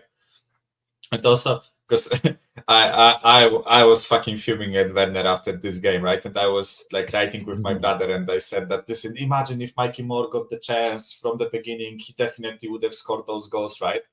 And my brother was like, yes, but no, because if there is one thing that I would like point out with Mikey Moore, I don't think he's the fastest player out there, and I'm wondering if he, like, for me, he's more of a ball to feet, like, you know, dribbling type of winger instead of like pace, you know, get it on the counter and just eat up space, right? Like Werner is, right? So he's got more ball control, more skill in that aspect. It's so frustrating with Werner, right? Because actually, when you watch those 2 chances that he got and that one effed up pass that he did exactly between Maddison and Solanke, like in the 70-something minute or 80th minute or something like that, right? If you watch those 3 opportunities that we got, right, he actually was in the right time, right space. He timed his run well, right? He wasn't caught offside. Like, I think he's done everything right until the final third, and he runs into the final third and shits himself. And I honestly, like, I don't like the guy. I don't think he should have been at the club, but I honestly, like, I don't want to say I feel bad for him, but it's like, dude. No, after that game, you actually did. I felt a little bit bad for him after the game as well, because I did not think he was terrible. Like you said, right place, exactly right But time. he fucked up 2 1-on-ones. He even takes his man on. That's why at times I've said at least he takes his man on, and Johnson doesn't usually. And he literally did everything right. But my mate Dave said it perfect after the game. He seems to be like one of those people that are quite happily walk up the stairs to a 10th floor building, but as soon as he looks off the top at the end of that, he goes all dizzy and falls over, sort of thing. And he's like that when he does it all right, gets into the final third, and then he might as well go all dizzy and fall over because he does just fuck it up every time. But then it's not like it's hard, like 1v1s. Like, you have the whole open net on your right side, and you still manage to score it in front of the goalkeeper. Yeah, I know. Like, we're accepting us 4, we can do it better. Like, we can shoot better than him. And we're not even professionals. It's like, I honestly had like 1 or 2 opportunities, and even like the Maddison chance too, where he tried to dink Onana in the first half, right? I'm like, just fucking slap it, right? Just don't think about it, just slap it. If you are not confident in your finishing ability, right? To open your body up and, you know, do the curling, like, you know, finish around the keeper, and whatever, right? Yeah, just fucking slap it, right? Yeah. You are running with pace. It's not like you have to, you know, prepare your shot. Just fucking slap it, right? And if it lands in the back of the net, great, right? It's still going, like, even if you like overshoot it a bit, right? And it ends up just barely over the bar or whatever, it looks better rather than like passing it Passing to it Onana, to right? the keeper. It's like- Yeah. But I must admit, and that's the first time I actually felt a bit for him after the game, because he got absolutely slated. And again, I just didn't think he was that poor. It just don't go right for him up the other end. And again, he's another. I still can't understand why we got him again, but yeah. Either way. So I'll go to a question here quickly. The fella's put it on here twice. Daniel, he said, do you think Lancashire should be given some game time, and do you think it benefits him more to be loaned? I don't think it's beneficial to get a loan at Spurs because we always find a way to send the players on the wrong clubs. Look, I don't know what's his name. Ashley Phillips, he's not even playing at the moment. Scarlett is not even playing. Even the goalkeeper we sent, he's played 0 minutes. Yep. Honestly, at this point, and we don't have a backup striker, so might as well just keep him and give him like 5 minutes. For me, he should have played against Manuel with the 3-0 down. Just give him a good 5 minutes instead of giving Sar. Sar's gonna play, he's gonna play in the other games, so honestly, loans at Spurs, it doesn't work. I mean, what about you, Sue? Go on, Michael. Okay. So I honestly think, and but I don't have anything to back what I say, right? But I think they wanted to loan him out, but something happened with Richarlison, because I don't believe he has like an injury for such a long time, and I don't know if you noticed, but Klopp is doing a lot to like hide him. I have a feeling. I don't know if you noticed. There is not much like social content with him. When they do the training videos, he rarely features. Like I don't know. For me personally, I think something fishy is going on with Richarlison. Maybe he threw a tantrum that he is not the starting striker or whatever. Do you think he's gonna get phased out? I think so. I think he's gone in, maybe not the winter window, but I think next summer. I wouldn't be surprised if we like loaned him out or sold him or whatever. But I think the reason why I'm bringing this up is I personally think they wanted to loan Lancashire, especially because he's 18. You can actually loan him, right? Because Mikey Moore we can't loan because he's not an adult, right? But I think they wanted to loan Lancashire, but they just didn't take the risk of like loaning Lancashire out, and then Richarlison, the situation was fishy, and I feel like they wanted to have like a backup striker at the club in case Richarlison is not available, which he's not available right now, right? So I think that's the case. And by the way, I agree with Dietrich. I think most of our loans have been quite poor. I think the only ones getting regular game time right now are Devine and Vuskovic, although Vuskovic is technically not our loan but Hajduk's, but we have a say in it, right? But he's still there basically, isn't he? He's still there. But I think the loans to the championship clubs or League One clubs are not working out too well for us. So that's basically. Jamie Donnelly's getting minutes, Michael. So Jamie's getting minutes at Leyton Orient, so he's doing well. The thing with Richarlison, the thing that I was told that he was going to Saudi Arabia in the summer, and I got told that a while ago. And obviously the chance came, the offers were heating up, but Richarlison point blank refused to go to Saudi. Fair play. He said he wanted to come back. I know, cast iron guarantee, the one thing that Ange can't stand with Richarlison is his unreliability to be fit. If he's fit and active and ready to play, he loves him and wants him to play, but his patience is running short, as it is with anyone that's constantly injury. I would rather sell Richarlison than loan out Lancashire, but the problem you have now is who's going to pay the money for a crotch Richarlison and go, listen, we bought him for 50, 60 million, depending on appearances and bonuses, whatever. He's never fit. Please buy him. Please. It's not going to get the money we want. And then if we do that, we do need to go buy another big striker. And right now, for me, the striker come January isn't the priority to me. Yeah. So Lancashire, I think, will get minutes. I'd be surprised if he didn't get any on Thursday, to be honest. Don't know if he starts or he wants to keep Solanke going, but I think Lancashire gets on the pitch on Thursday at some point. Who are we playing on Thursday? Benevakos, the Hungarian team. Yeah. Are they good? I mean, know them actually. I know them. No, they're the games we got coming up. Like, something that NAP says here: which clubs did Kane get loaned out to? How did those loans work out on the long run for Spurs? It's different. I don't think his loans did him that much favours, if I'm going to be honest. The clubs he went to. It was Leicester and Norwich. Leicester, Norwich, Millwall, Leyton Orient. Millwall. Leyton Orient, So he had a good amount of loans. The thing that I think done, personal opinion, the thing what done Kane was when he got to come on in the Europa Cup, basically, when we did not have a striker at all, get that goal, and then he just basically took his chance and took it from there to the point of where it was, we had our other striker back. Who was it? Was it Soldado at the time? Soldado. And we just said, no, bollocks, because it was the next Euros game. We said, no, just stuff it. Bring on Kane again. He's done quality since he's come on. And ever since then, he's just evolved and adapted and got better. But I don't think his loans done him that much of a favour, because any of the teams he was at, he didn't do particularly well on loan. That's why we were going to sell him. But Tim Sherwood was the one who said, do not sell this boy under any circumstances, and played him, wasn't it? Yep.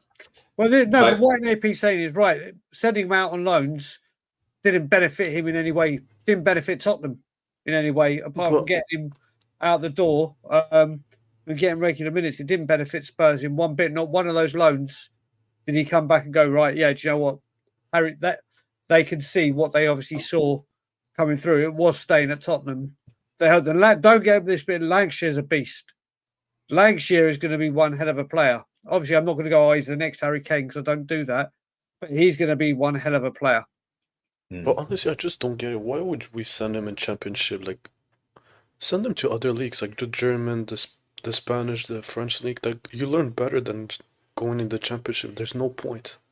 Because Championship is about survival and getting to the promotion. If you go to Liga, Liga is a totally different mentality. You give players time, because you know you're going to stay. I can see where you're coming from. I think that's quite a fair point, actually. You know, like, one thing, of course, has to be that there has to be interest, right? So, like, we maybe want to send him to League One, but maybe no League One teams want him on loan, right? So that's one thing. But alas, right? I think that when I watch, like, Will Lancashire, he actually doesn't look like a kid. Like, he looks like a man, like, with a baby face a bit, right? Because he's like 18, but the build on the guy is quite impressive for his age. And I honestly, like, I said it plenty. If I would rather watch a youngster from the academy than a shit player, right? That's why I'm making a point with Werner and Moore, and with Richarlison and Lancashire. I would much rather watch Lancashire, even if he fails, even if he doesn't, like, live up to the, like, imaginary standard that we have. I still would rather give him a chance than give Richarlison a chance, who I know is nothing special, right? So, and maybe by sheer luck we spawned another Kane in Lancashire, right? And he goes on to be like a brilliant superstar for us, right? That is a possibility, right? Unless it does, like, until it doesn't happen, it is a possibility. So yeah, I would much rather watch Lancashire. And yeah, it's honestly, but by the way, the point of Championship is also really good that you made, Dietrich, right? Because I think there is a lot made in, like, English media about, you know, the English style of play, the English league. Oh, you know, Championship prepares you the best for the Premier League. Championship is nothing like the Premier League, in my opinion. Like, it's a much different environment, right? So it's more brutal, more physical. Yeah, it's more physical, more brutal. Like, you know, the game load is off the charts, right? They play 46 league games in that league, right? And cups, without counting right? FA Cups and League Cup. FA Cups, Carabao Cups, you know, all that stuff. So And as you said, like plenty of like if you send him to a club that fights for playoffs, they won't risk their playoff existence on an 18-year-old from Spurs that they won't benefit from, right? If you send them to a relegation for their club, then they won't risk them staying up in Championship on an 18-year-old, right? And unfortunately, in Championship, everyone from 12 to 24 is in a relegation battle. So, there aren't many Championship clubs that are willing to give an 18-year-old game in, game out, chances. And I've brought up the Vuskovic guy from the Croatian team that we have on loan, right? He was in Poland on loan for half a year last season, right? And I've watched him plenty, and he didn't look apart. I know it's a Polish league, but he's a 17-year-old, right? So I give him that.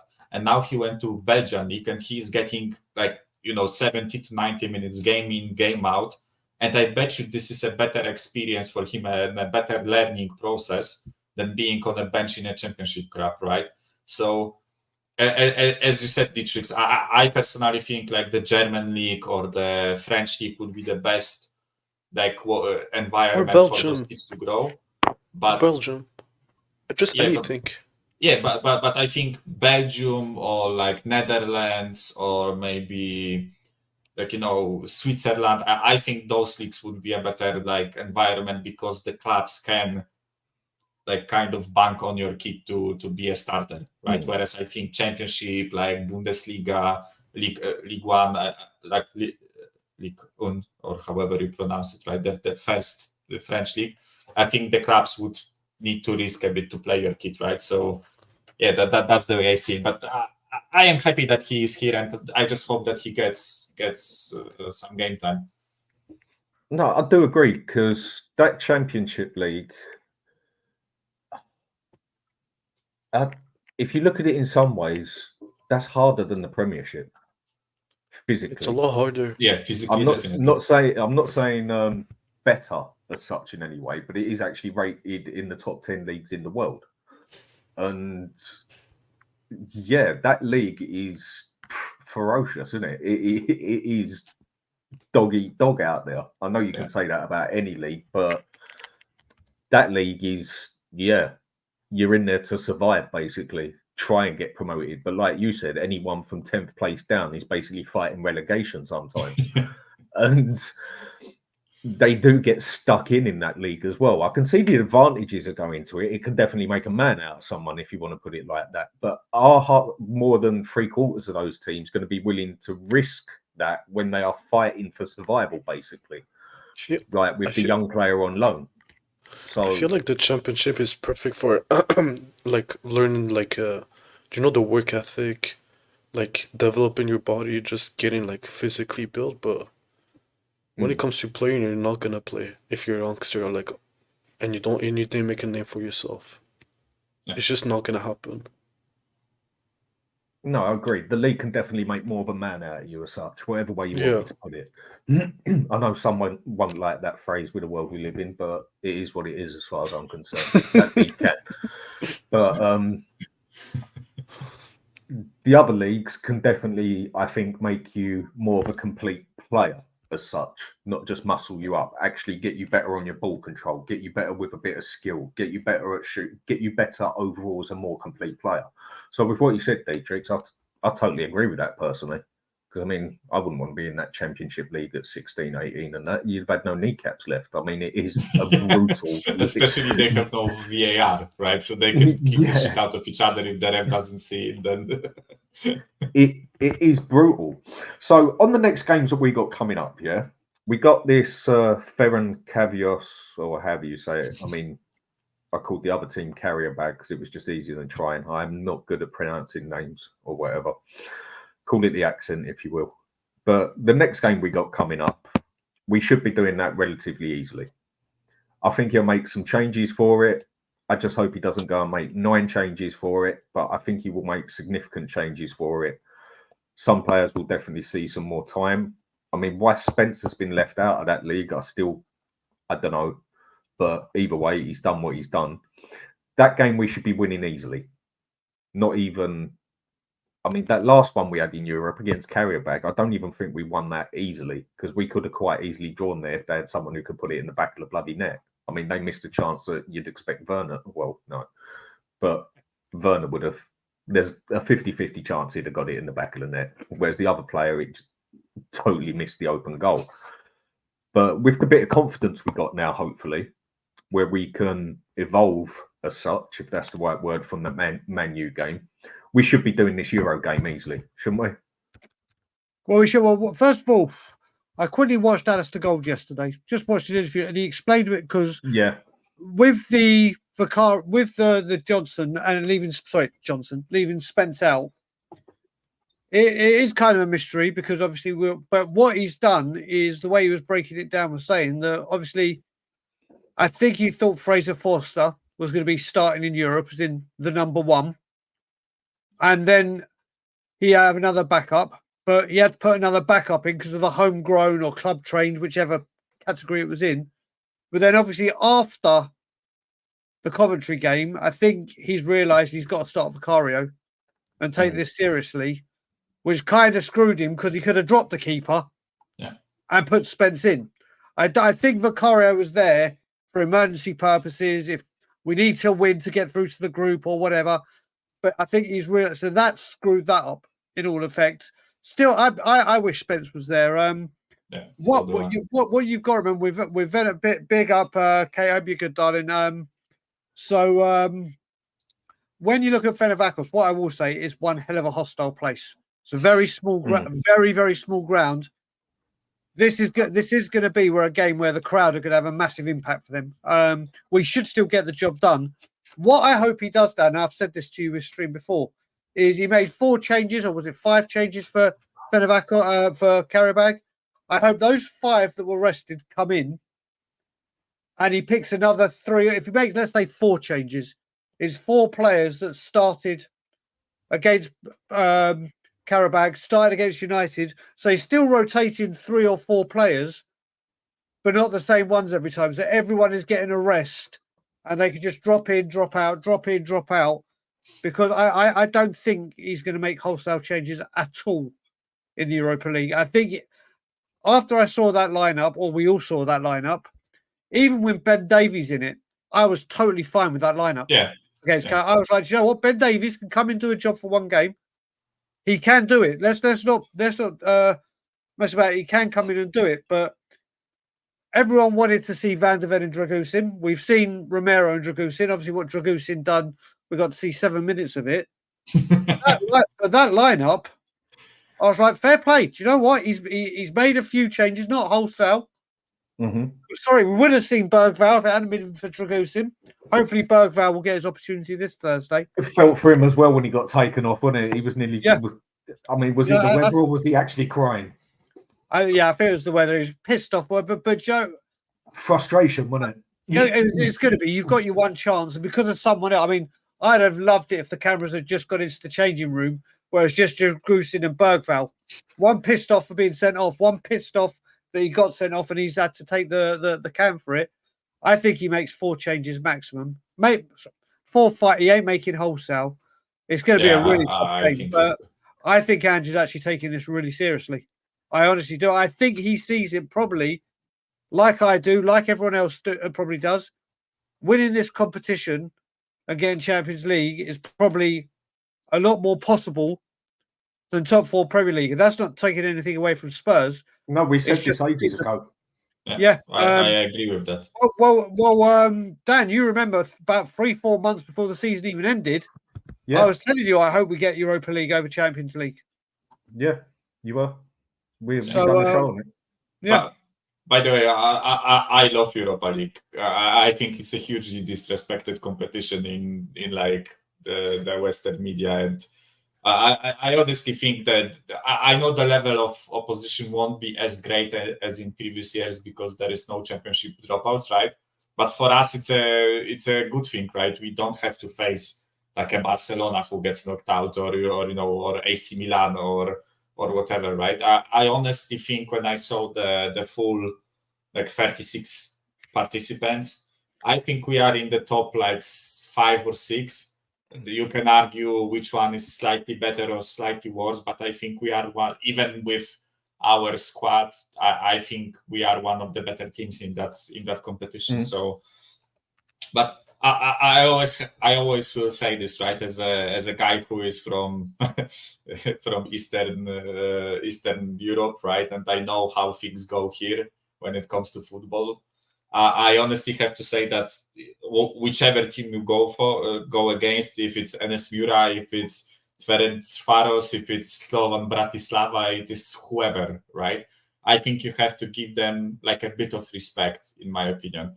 It's that have that decency to actually know that you are a scalp for these guys, right? They will look at you and they will say, if we win against that team, if we win against Tottenham Hotspur, that's something that we can be proud of for like next decade, right?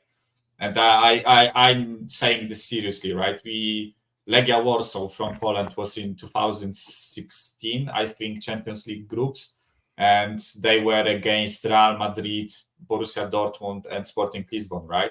And Real Madrid, prime Real Madrid I think it was under Zidane, right? Came to Warsaw and drew 3-3, and not with a rotated side. Cristiano Ronaldo played, Bale played, Benzema, and all these guys, right? And I kid you not, this is something that we here talk about up to this day, right? 9 years later, because it's something to be proud of, right? That a little, Polish club managed to draw with Real Madrid, right? So maybe not to the same extent, but I think when you go to grounds like this, you have to admit that it's not going to be easy. But I also think as soon as you, if you stamp your authority and score 1 or 2 goals early, I think it deflates the whole thing, right? Then the other team realizes, oh, listen, those guys are really good. And, they try to play more defensive, and then they lose this, vigor, or however you want to call it, right? But I think the longer it goes 0-0, and God forbid we concede early, I think this can turn ugly, right? I think, and like it did against Mora, like it did against Dynamo Zagreb, like it did in the other times that we lost, right? Even in England, I say the same thing with when you play teams like Coventry or like Middlesbrough or all those other teams, right? They want to take you down, and as the longer it goes that you give them the chance, the more they start believing, right? And after 70 minutes 0-0, you are fucked, because the whole crowd is behind the team. Everyone is cheering every time you touch the ball. It's the pressure is on chaos, right? It's pressure. Yeah, it's pressure on you, right? So I think that the sooner we put this game to bed, hopefully with 1 or 2 goals in the first 60 minutes, I think I don't think this Hungarian team has the quality to hurt us, right? But I think if we fuck up and concede or get a red card again, like against Karabakh, I think it can be a bit ugly. It's about complacency, isn't it? I mean, it's like you said. I just want to say big up to Pete for giving out 5 HotspurHood memberships. Much appreciated, mate. Thank you very much. And everyone who's got one, please say thank you to him. It's appreciated. It is complacency. I mean, this is why I personally believe the Premier League is the hardest league in the world and the best league. Okay, maybe it hasn't got the best players in it, but in other leagues, you go and see one of the small teams go and beat Bayern Munich, for example, in Germany. You're sitting there and you're like, wow, how did that happen? Same as Spain, same as France, in my opinion, and other leagues. In the Premiership, when you go and see someone like Ipswich beat Man City, you're like, fuck. But you're not stupidly surprised, because in the Premiership, on its day, you be complacent. Anyone can beat anyone. That is why I call it the best league in the world. Like I said, not the best players, but you're not completely gobsmacked when one of the smaller teams do beat one of the big teams. Whereas in other leagues, it would be something that happens once in a blue moon, basically. I'm not saying it doesn't happen, but I think it happens a lot more in the Premiership than other leagues. And with what you said, right, it's complacency. You go walking into whatever sport it is. Take boxing, for example. I think AJ just got that, didn't he? He walked into that fight thinking he was going to boss it, and he got the grandmothers beaten out of him, for God's sake, and punched to the floor about 6 or 7 times. There's nothing wrong with confidence, but it's a thin line between confidence and complacency, isn't it? You go into a game like that, and arrogance, right? and arrogance. Yeah, you go into a game like that being arrogant and complacent, you can get hurt. Yeah. I don't think we'll do that, but it is a game we should be winning relatively easily.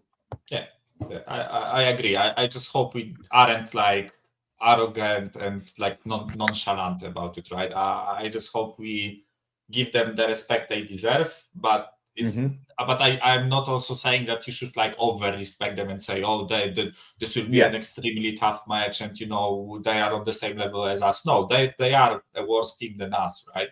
I'm just saying that you have to give them like a bit of respect and actually respect the ground, respect the fans and all that stuff, right?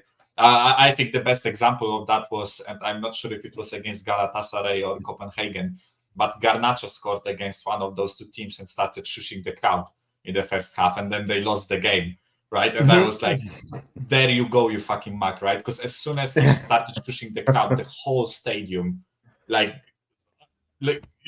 atmosphere gets like, it was like what Arsenal done with Liverpool, wasn't it? What was it he done? I can't remember, but he done something to the crowd, basically told them to shut up, wasn't it? When they was literally walking on Liverpool at Anfield, and the crowd got up, it got the team up, and next thing you know, Arsenal was 2-2. Yeah, I think it was Arteta started swearing to Klopp or something like that, and then the whole crowd, went ballistic. I'm gonna have to let you go. I'm gonna have to get ready for evening brews in 15. So I'm gonna have a quick break. Mate. I will see you soon, mate. All three of you, I've got to get you on evening brews next week. Well, you told me you're gonna contact me. Mate, just let me know a day: Monday, Tuesday, Wednesday, Thursday next week. And Dan and Michael, just let me know which day you are free next week, and we'll get each of you on one evening brew each next week, 100%. Just let me know I'm free most of the time, mate. There you go, buddy. We will speak soon. Everyone, enjoy the rest of your afternoon, evening, whatever you're doing. What I will say, and as always, Levy out. Fair play, Brian. Take care of yourself, mate. Right, so with the next games coming on, I'm not going to make this double long, but sure we've got another 30 minutes.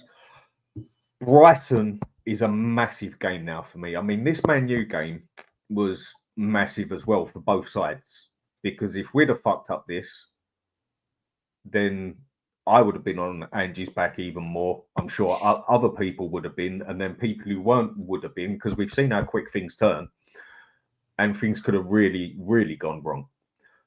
But take it to the other side, it was exactly the same rules on his side as well. I mean, I know Man U fans have wanted him out for a while, and he's managed to get 2 bloody trophies for them. But it was that important for both managers, that game, wasn't it? This game against Brighton now, I know is not going to be easy. Brighton are no mugs. I mean, they completely dominated us last year and made us look like idiots on that pitch. And Brighton are not easy as far as I'm concerned. I think they're a bit of an underrated team, if I'm going to tell the truth. And if we now go and lose this one, or even draw it, as far as I'm concerned, opinion, it's basically 2 steps forward, 3 steps back in a way. I think if we draw it, it's not as bad as it sounds, right? Because okay, fair enough. Honestly, I don't know what to make of Brighton, right? Because I think the business that they've done, they've brought in a couple of like wonderful talents, right? But it's not like they've brought in proven quality. If you know what I say, it's not like they've brought in 27-year-old established players. It's more about like bringing in young talent, doing the Moneyball thing, right? So I think Brighton are one of those teams that are, if they are on their day, I think they are a really like tough opposition. But I also think they are a bit naive or a bit inexperienced, and I think it kind of showed against Chelsea. Like when I watched them against Chelsea, right? They should have conceded like 8 or 9 that day, right? Cole Palmer himself should have had 6, right? It's honestly shocking how like naively they played. But then again, you watch them play against other teams, and you look kind of in like a bit of respect, right? One thing I have to say, because you mentioned last year's performance, right? They changed the manager, so I think it's a bit Like I think they are a different team under Hetzler than they were under De Zerbi. I don't think their philosophies like are a continuation of each other. I think Hetzler has a bit of a different approach, but I don't know. I think if we draw against them, that wouldn't be the end of it. But I get your point that many people will get back on Ange's case. I personally want as much, unless it's like, we are, leading 2-0 and they get it back to 2-2 with a set piece and a counter attack, right? The thing that we always say, right? If I see the same mistakes, which I think he rectified in like 1 or 2 previous games, if I see him reverting back to the same issues that we had, then I'm going to be on his case, right? But I personally think we have enough to defeat them. The only thing I'm worried heavily is the fact that we play on Thursday and then we play them on Sunday and they don't have a midweek game. So at least some of the first team will be tired after traveling to Hungary and coming back, right? So that's a bit of an issue, in my opinion. And also I have to say one thing with Brighton, because they play an extremely high line, just like us, right?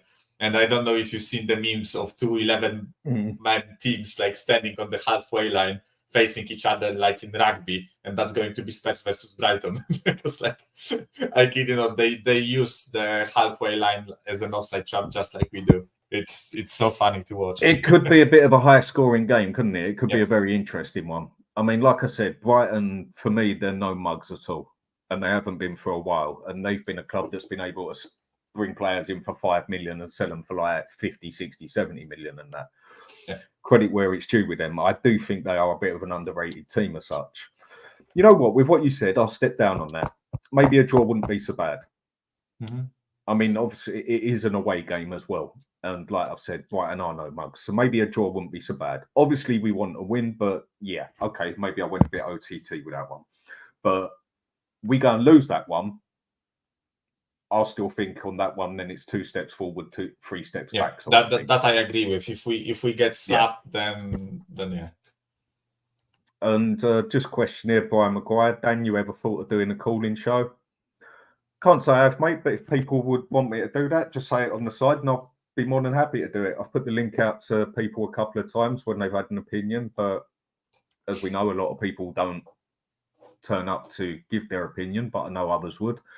If that's what you want, mate, and if that's what others want, just leave a message on the side. I'll quite happily do that and set that up. Always willing to hear someone else's opinion. Always willing to change my opinion if you give me a fact or a good opinion, like Mike just did. You know, I'm open-minded in that aspect, but it has to be a good reason. But yeah, no, a draw, okay, fine.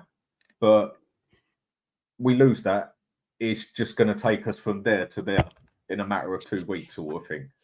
But by the way, Dan, you know what I just reminded myself of? It was after Everton. We did the show on Tottenham away with Mas, Lee, I think JP was there, and a couple other guys, right? And Stel brought up our next 8 fixtures until West Ham, and we are predicting how many points we get, right? You know that all of these guys are in the mat already, and we are only me and you predicted like 7 or more, and we are on 6 already. So just saying, all of them set 4 points until West Ham. Well, and then I mean, Beatrix, what do you think with Brighton quickly?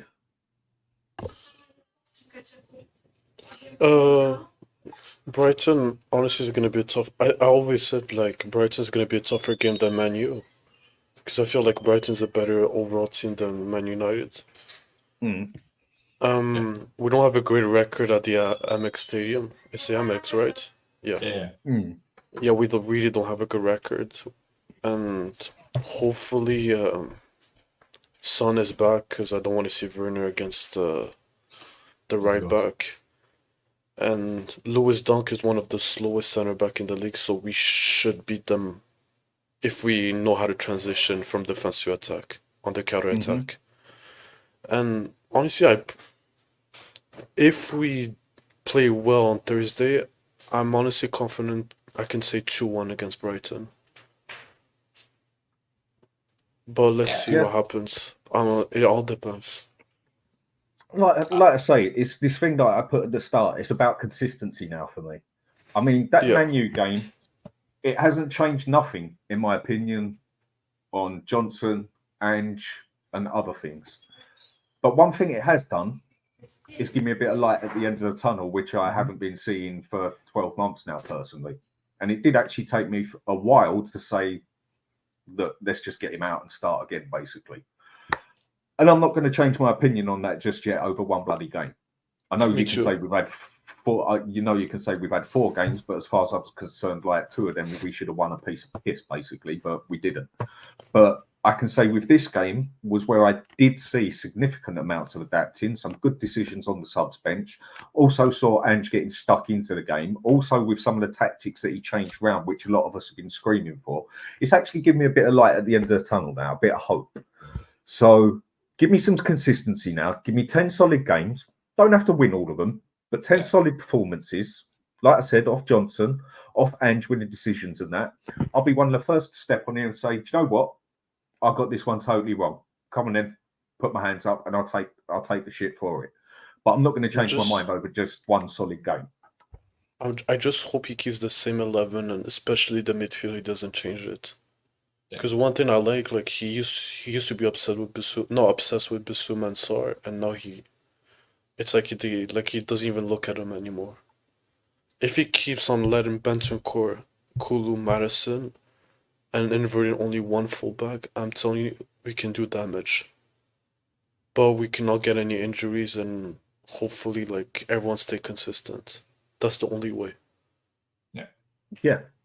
I mean, I get it. You can't give you 100, even if you try and give it 100%, you're going to have your games where you get spanked. I get that. But a lot of games we've been beaten in. I mean, people would say, why go back to last season? Why talk about other managers? Why talk about this? Well, because history talks a long way. If we don't talk about history or things that have happened, then the past 25 years that we haven't won a trophy don't mean fucking nothing. Forget about it. Don't fucking moan about it. Yeah. So, yeah, I am going to look on last season because I want to see improvement this season. Okay, I forget about last season. You can't now tell me that we're improving. You see where I'm coming from? Yeah. Yeah, whereas a lot of people will say, just totally forget about the season last and that and concentrate on this one. Well, if I do that, then I can't say I've seen improvement. I can't say I've got hope now because of how bad last season was or whatever. So use your mind a bit. And yeah, it's given me some hope now. I think that he's shown he can adapt. And if he doesn't, I think in certain games now, I'm going to be even more pissed off than I would have been before because he's actually shown he can. So with the West Ham game, it's true though, isn't it? Yeah, I know what you mean, but it sounds kind of funny. You improved. You did what I wanted to, so now I will demand more. Yeah, I get it. Of course, I get it, right? But I know it sounds comical, but my whole question the whole time has been: is he stubborn? Is he naive? Is he ignorant? Does he only know one way? I just really haven't been sure. 1 week I thought this, 1 week it looks another, 1 week it looks that.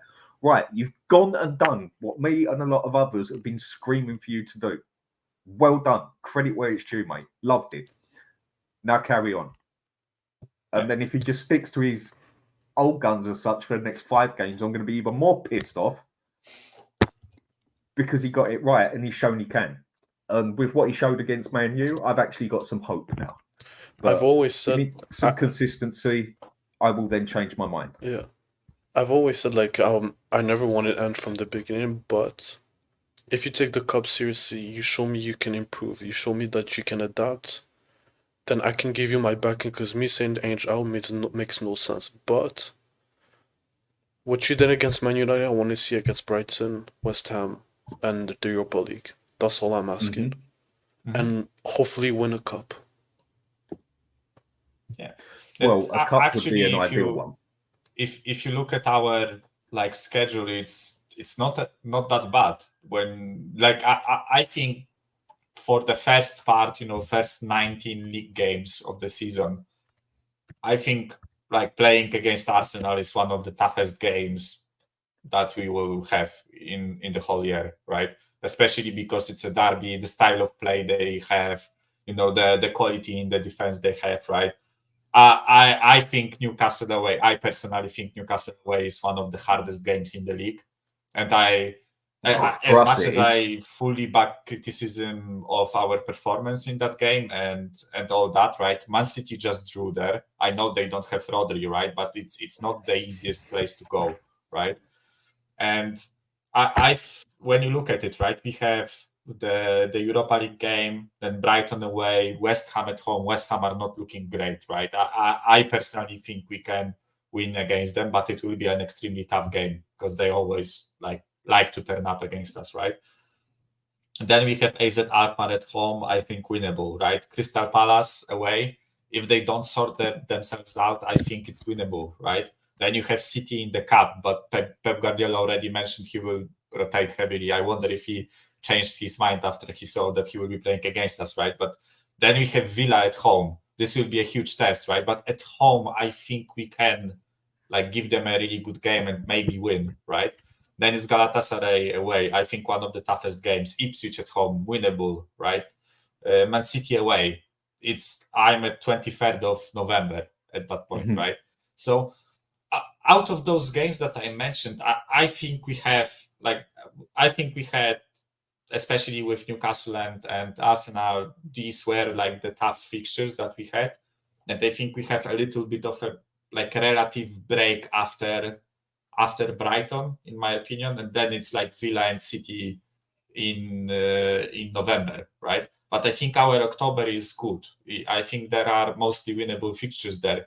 So as you said, if he builds on what he's shown us right now, right, we are on a 4-game winning streak, which hasn't happened in a long time under this manager, right? So true. If he continues on it with the win in the Europa League, even if it's a draw against Brighton, right, I said I won't be mad about it, right? But then he wins against West Ham, for example. That's actually a big period of time where we haven't lost. It's something to build upon and something to show us that we are actually growing as a club again, right? Instead of doing this at the beginning of last season and then going like this, right? For the rest of it. I think we are slowly progressing, and if he continues the progress, I will be happy with it, right? West Ham is not an easy game. It never is. Yeah. West Ham, 9 times out of 10, always turn up for us. Always. They don't like us. We don't like them. And you can say the same with us and Arsenal, us and Chelsea, whatever, but West Ham despise us with proper hate. And I don't like them either. It's just hate is a word I don't have in my dictionary, because if I hate something, except with Brussels sprouts, I fucking hate it. But apart from that, it's good for you. Oh, fuck off, man. Yeah. You could have me stranded in a desert and I wouldn't eat those fucking things. They are vile. But it's a word I don't use, because if I feel you hate someone, hate a club, hate whatever, I feel they've got inside your head too much and you're giving them too much of yourself. But that's just a personal opinion. It's just a word I don't personally use. But I know it's a very light-hearted word as well. But no, I don't hate them. I just think they're very good in their, how should I put it? They do like their stadium, don't it? Their council estate. And that's no insult to anyone. I've lived on them many a time myself as well. But that's what West Ham do have, a council estate stadium. It is not theirs. But anyway, with that dirty little team, it's a home game. Going to be a bloody hard game. But it's one I do definitely think we can get a result out of that, because they haven't been playing too tough either, have they? And things are looking quite stressful with their manager at the moment, where some people are already saying they want him out.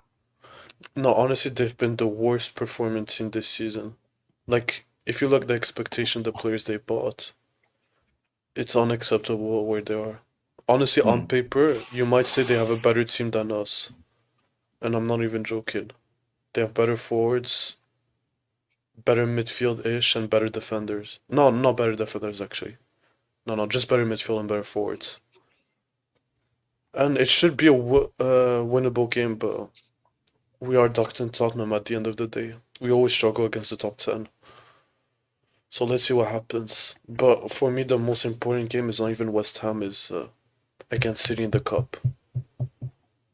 Honestly, I would take an L against West Ham just to win against City in the Cup. Yeah, 100% agree. Because if you win that game, if I'm not mistaken, you have to win 2 more games and one more game and you get to the final, right? No, it's 1/8. So then it will be quarter final, then it's semi-finals, but those are 2 legs, right? So after City, it's 3 games against 2 teams to get to the final, right? Honestly, we win 3 games and you get to the final. Yeah. That's all. Yeah. I just want to see us win a cup. That's all I'm asking. Yeah, I always say this, right? I would happily trade any like loss in the league to get a trophy, right? Or get closer to a trophy, right? I say it always, right? Give me 10th and the Carabao, I will be happy, right? If you give me 10th and the Carabao, at the end of the season, I'm sitting with a pina colada in my hand, chilling, right? I kid you not, right? And then Stefan can run his mouth, others can run his mouth, oh, you finished, and I don't care, I have a trophy, right? I've seen some armpits on that season, right? So I kid you not, I fully agree, right? I would happily trade losing to West Ham at home to getting through City, right? And especially because it's knocking out City too, right? So it's a huge contender for the trophy out of the way, right? I know that Pep Guardiola has said that he will not take this competition seriously, right?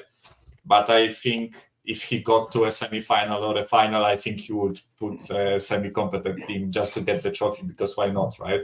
And I think if we knock them out in 1/8, then yeah. Michael, breaking news.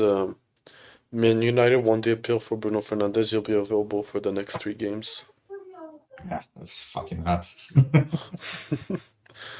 Damn. Yeah, like to be, as I said, to be fair, I don't think it was a red card necessarily, because I don't think there was intent to hurt the player or kick him.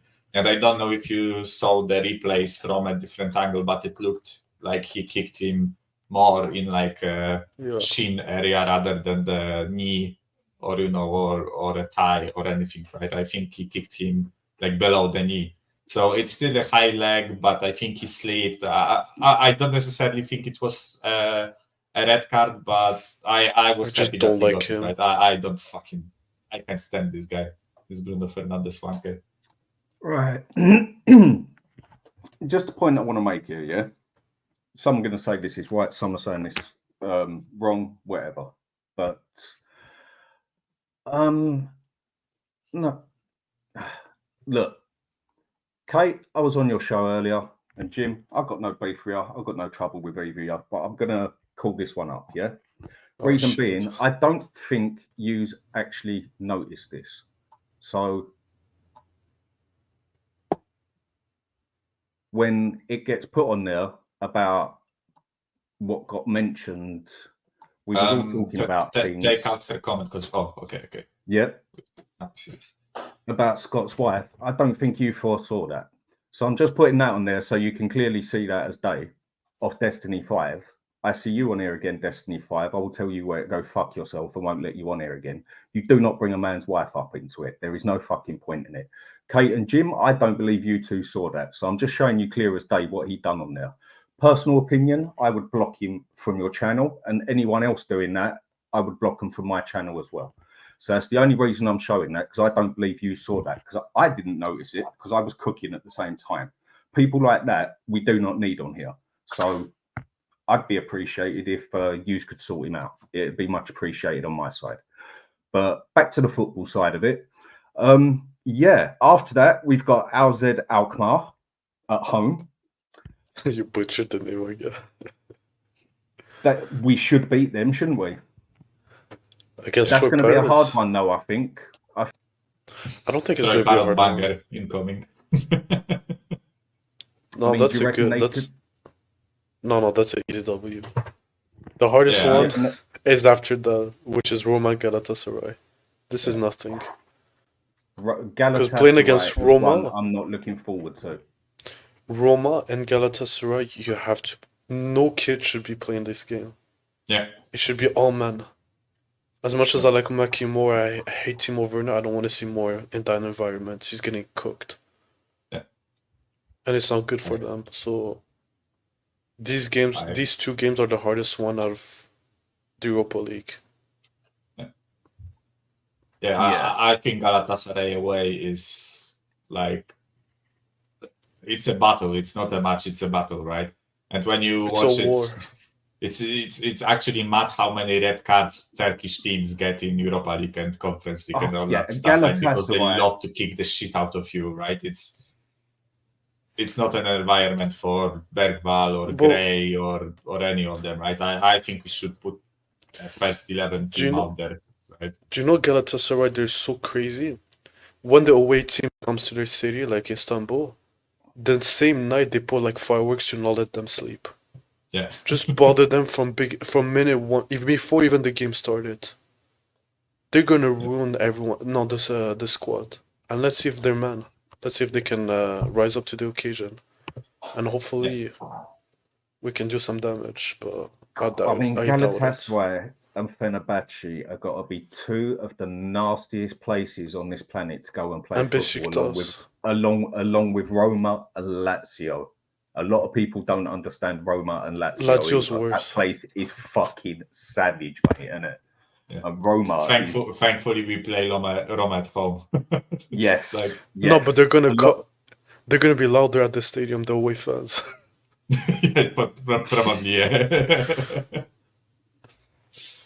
Yeah, but I think, I think that Europa, because after Galatasaray and Roma, I think we have like Rangers and Elfsborg and Hoffenheim, I think. Hoffenheim is not the easiest match, right? But I think Rangers and Elfsborg and AZ Alkmaar. One point I wanted to make with AZ Alkmaar, right? I think like many of the Dutch teams, when they come to like England or Germany or whatever, right? They play like an extremely, gegenpress, tiki-taka, style of football, but the quality is usually not there. So I often see like Dutch teams putting good performances and getting cooked like 3 or 4-0 or something typical like that, right?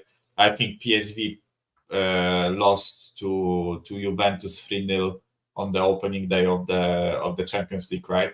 Even though they actually played quite well. I just don't think there is like quality, as much quality as in those like big teams like Juve or Bayern or Arsenal, etc. Right? So I actually think they will come and play football, which I think suits us, right? I think we will struggle more against teams that just low block us and play 11 men behind the ball. Whereas with AZ Alkmaar, I actually think we can do damage. We can damage them with our quality on the ball, right? Because like in Premier League standards, maybe our squad isn't the best, but in like European standards, Dutch league, all that stuff, I think we have a really solid team, right? So that's the way I see it. But yeah, after that, Galatasaray and Roma, two of toughest fixtures in the Europa League. And then we got some, and before I wrap it up, then we got some other awkward games. Palace at home won't be easy. Yeah. Man City's Man City, that goes without saying. And Villa. But there's one thing I want to bring up quickly that I've read today in a couple of places now, yeah? That Palace defender, the one who played really well for England, what's his name? Mark Gahey or Gahey, whatever his name. I can't bloody Gahey, she, whatever. I don't fucking know, mate. I'm not good at pronouncing. He's English like you. I'm not very good at pronouncing. Gahey, whatever his name is. They've basically said to him, your contract's in 2026. If you don't sign a new contract, we're going to have you out in January, because they want to get full money for him. And he's meant to have said that he's not interested in signing a new contract just yet.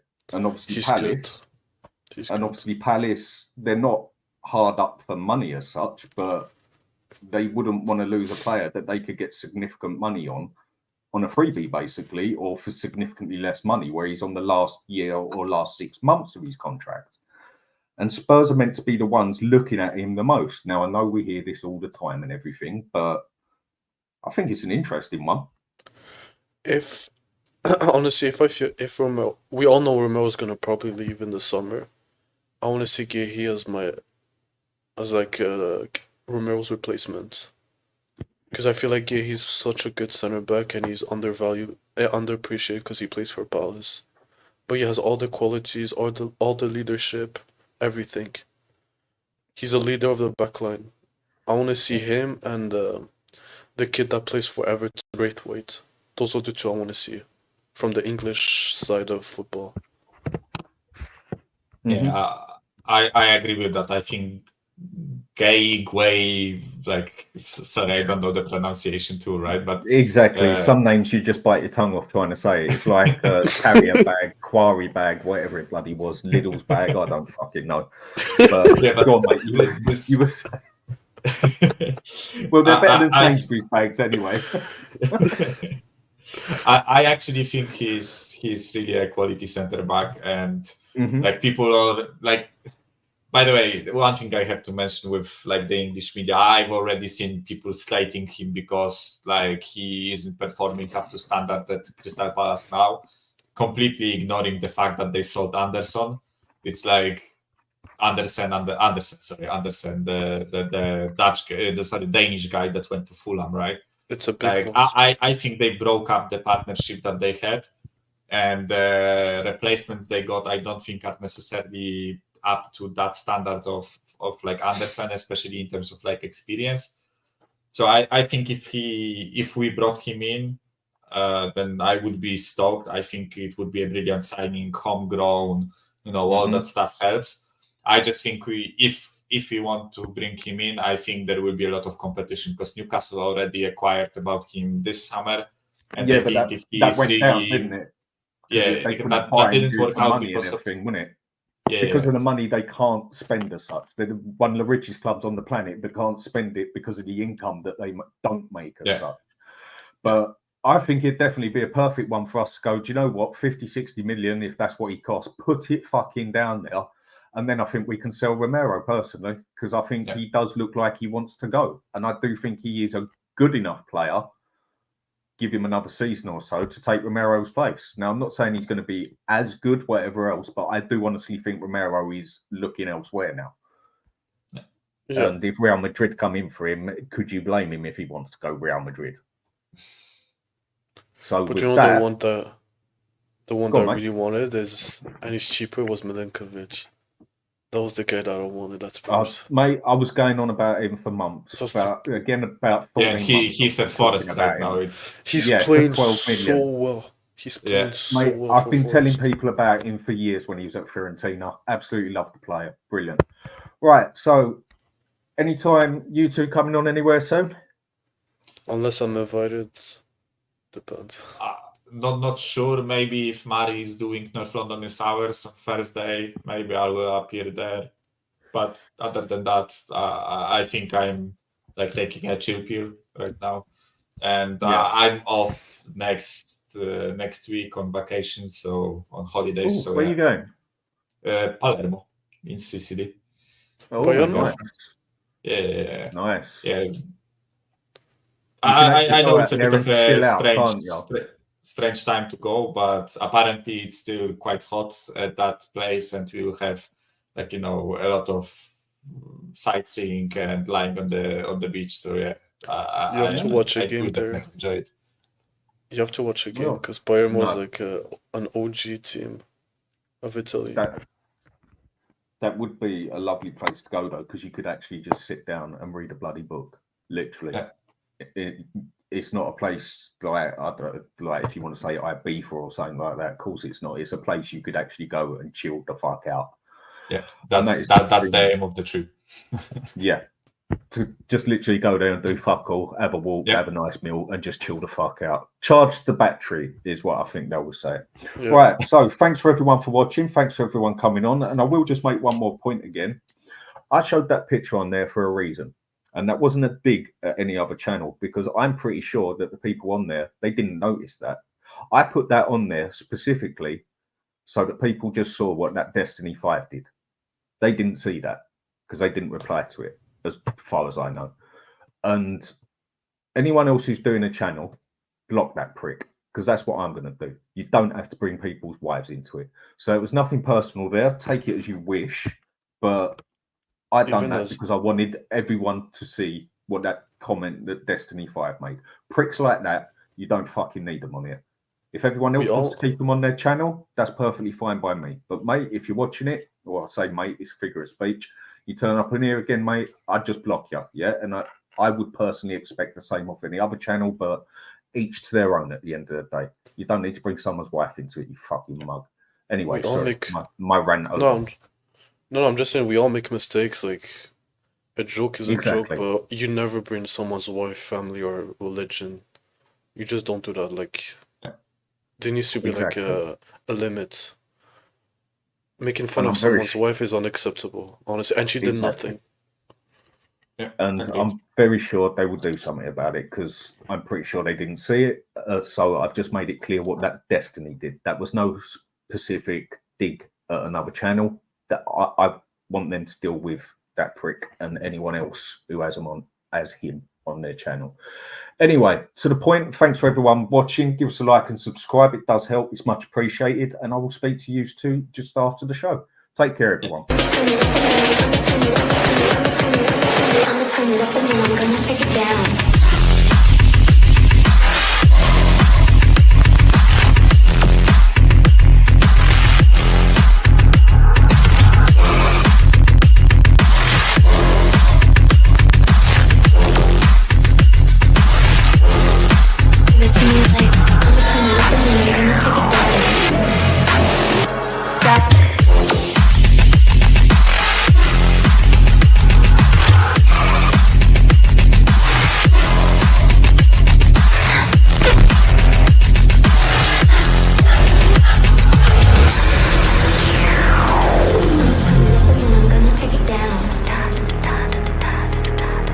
turn it up and then I'm gonna take it down.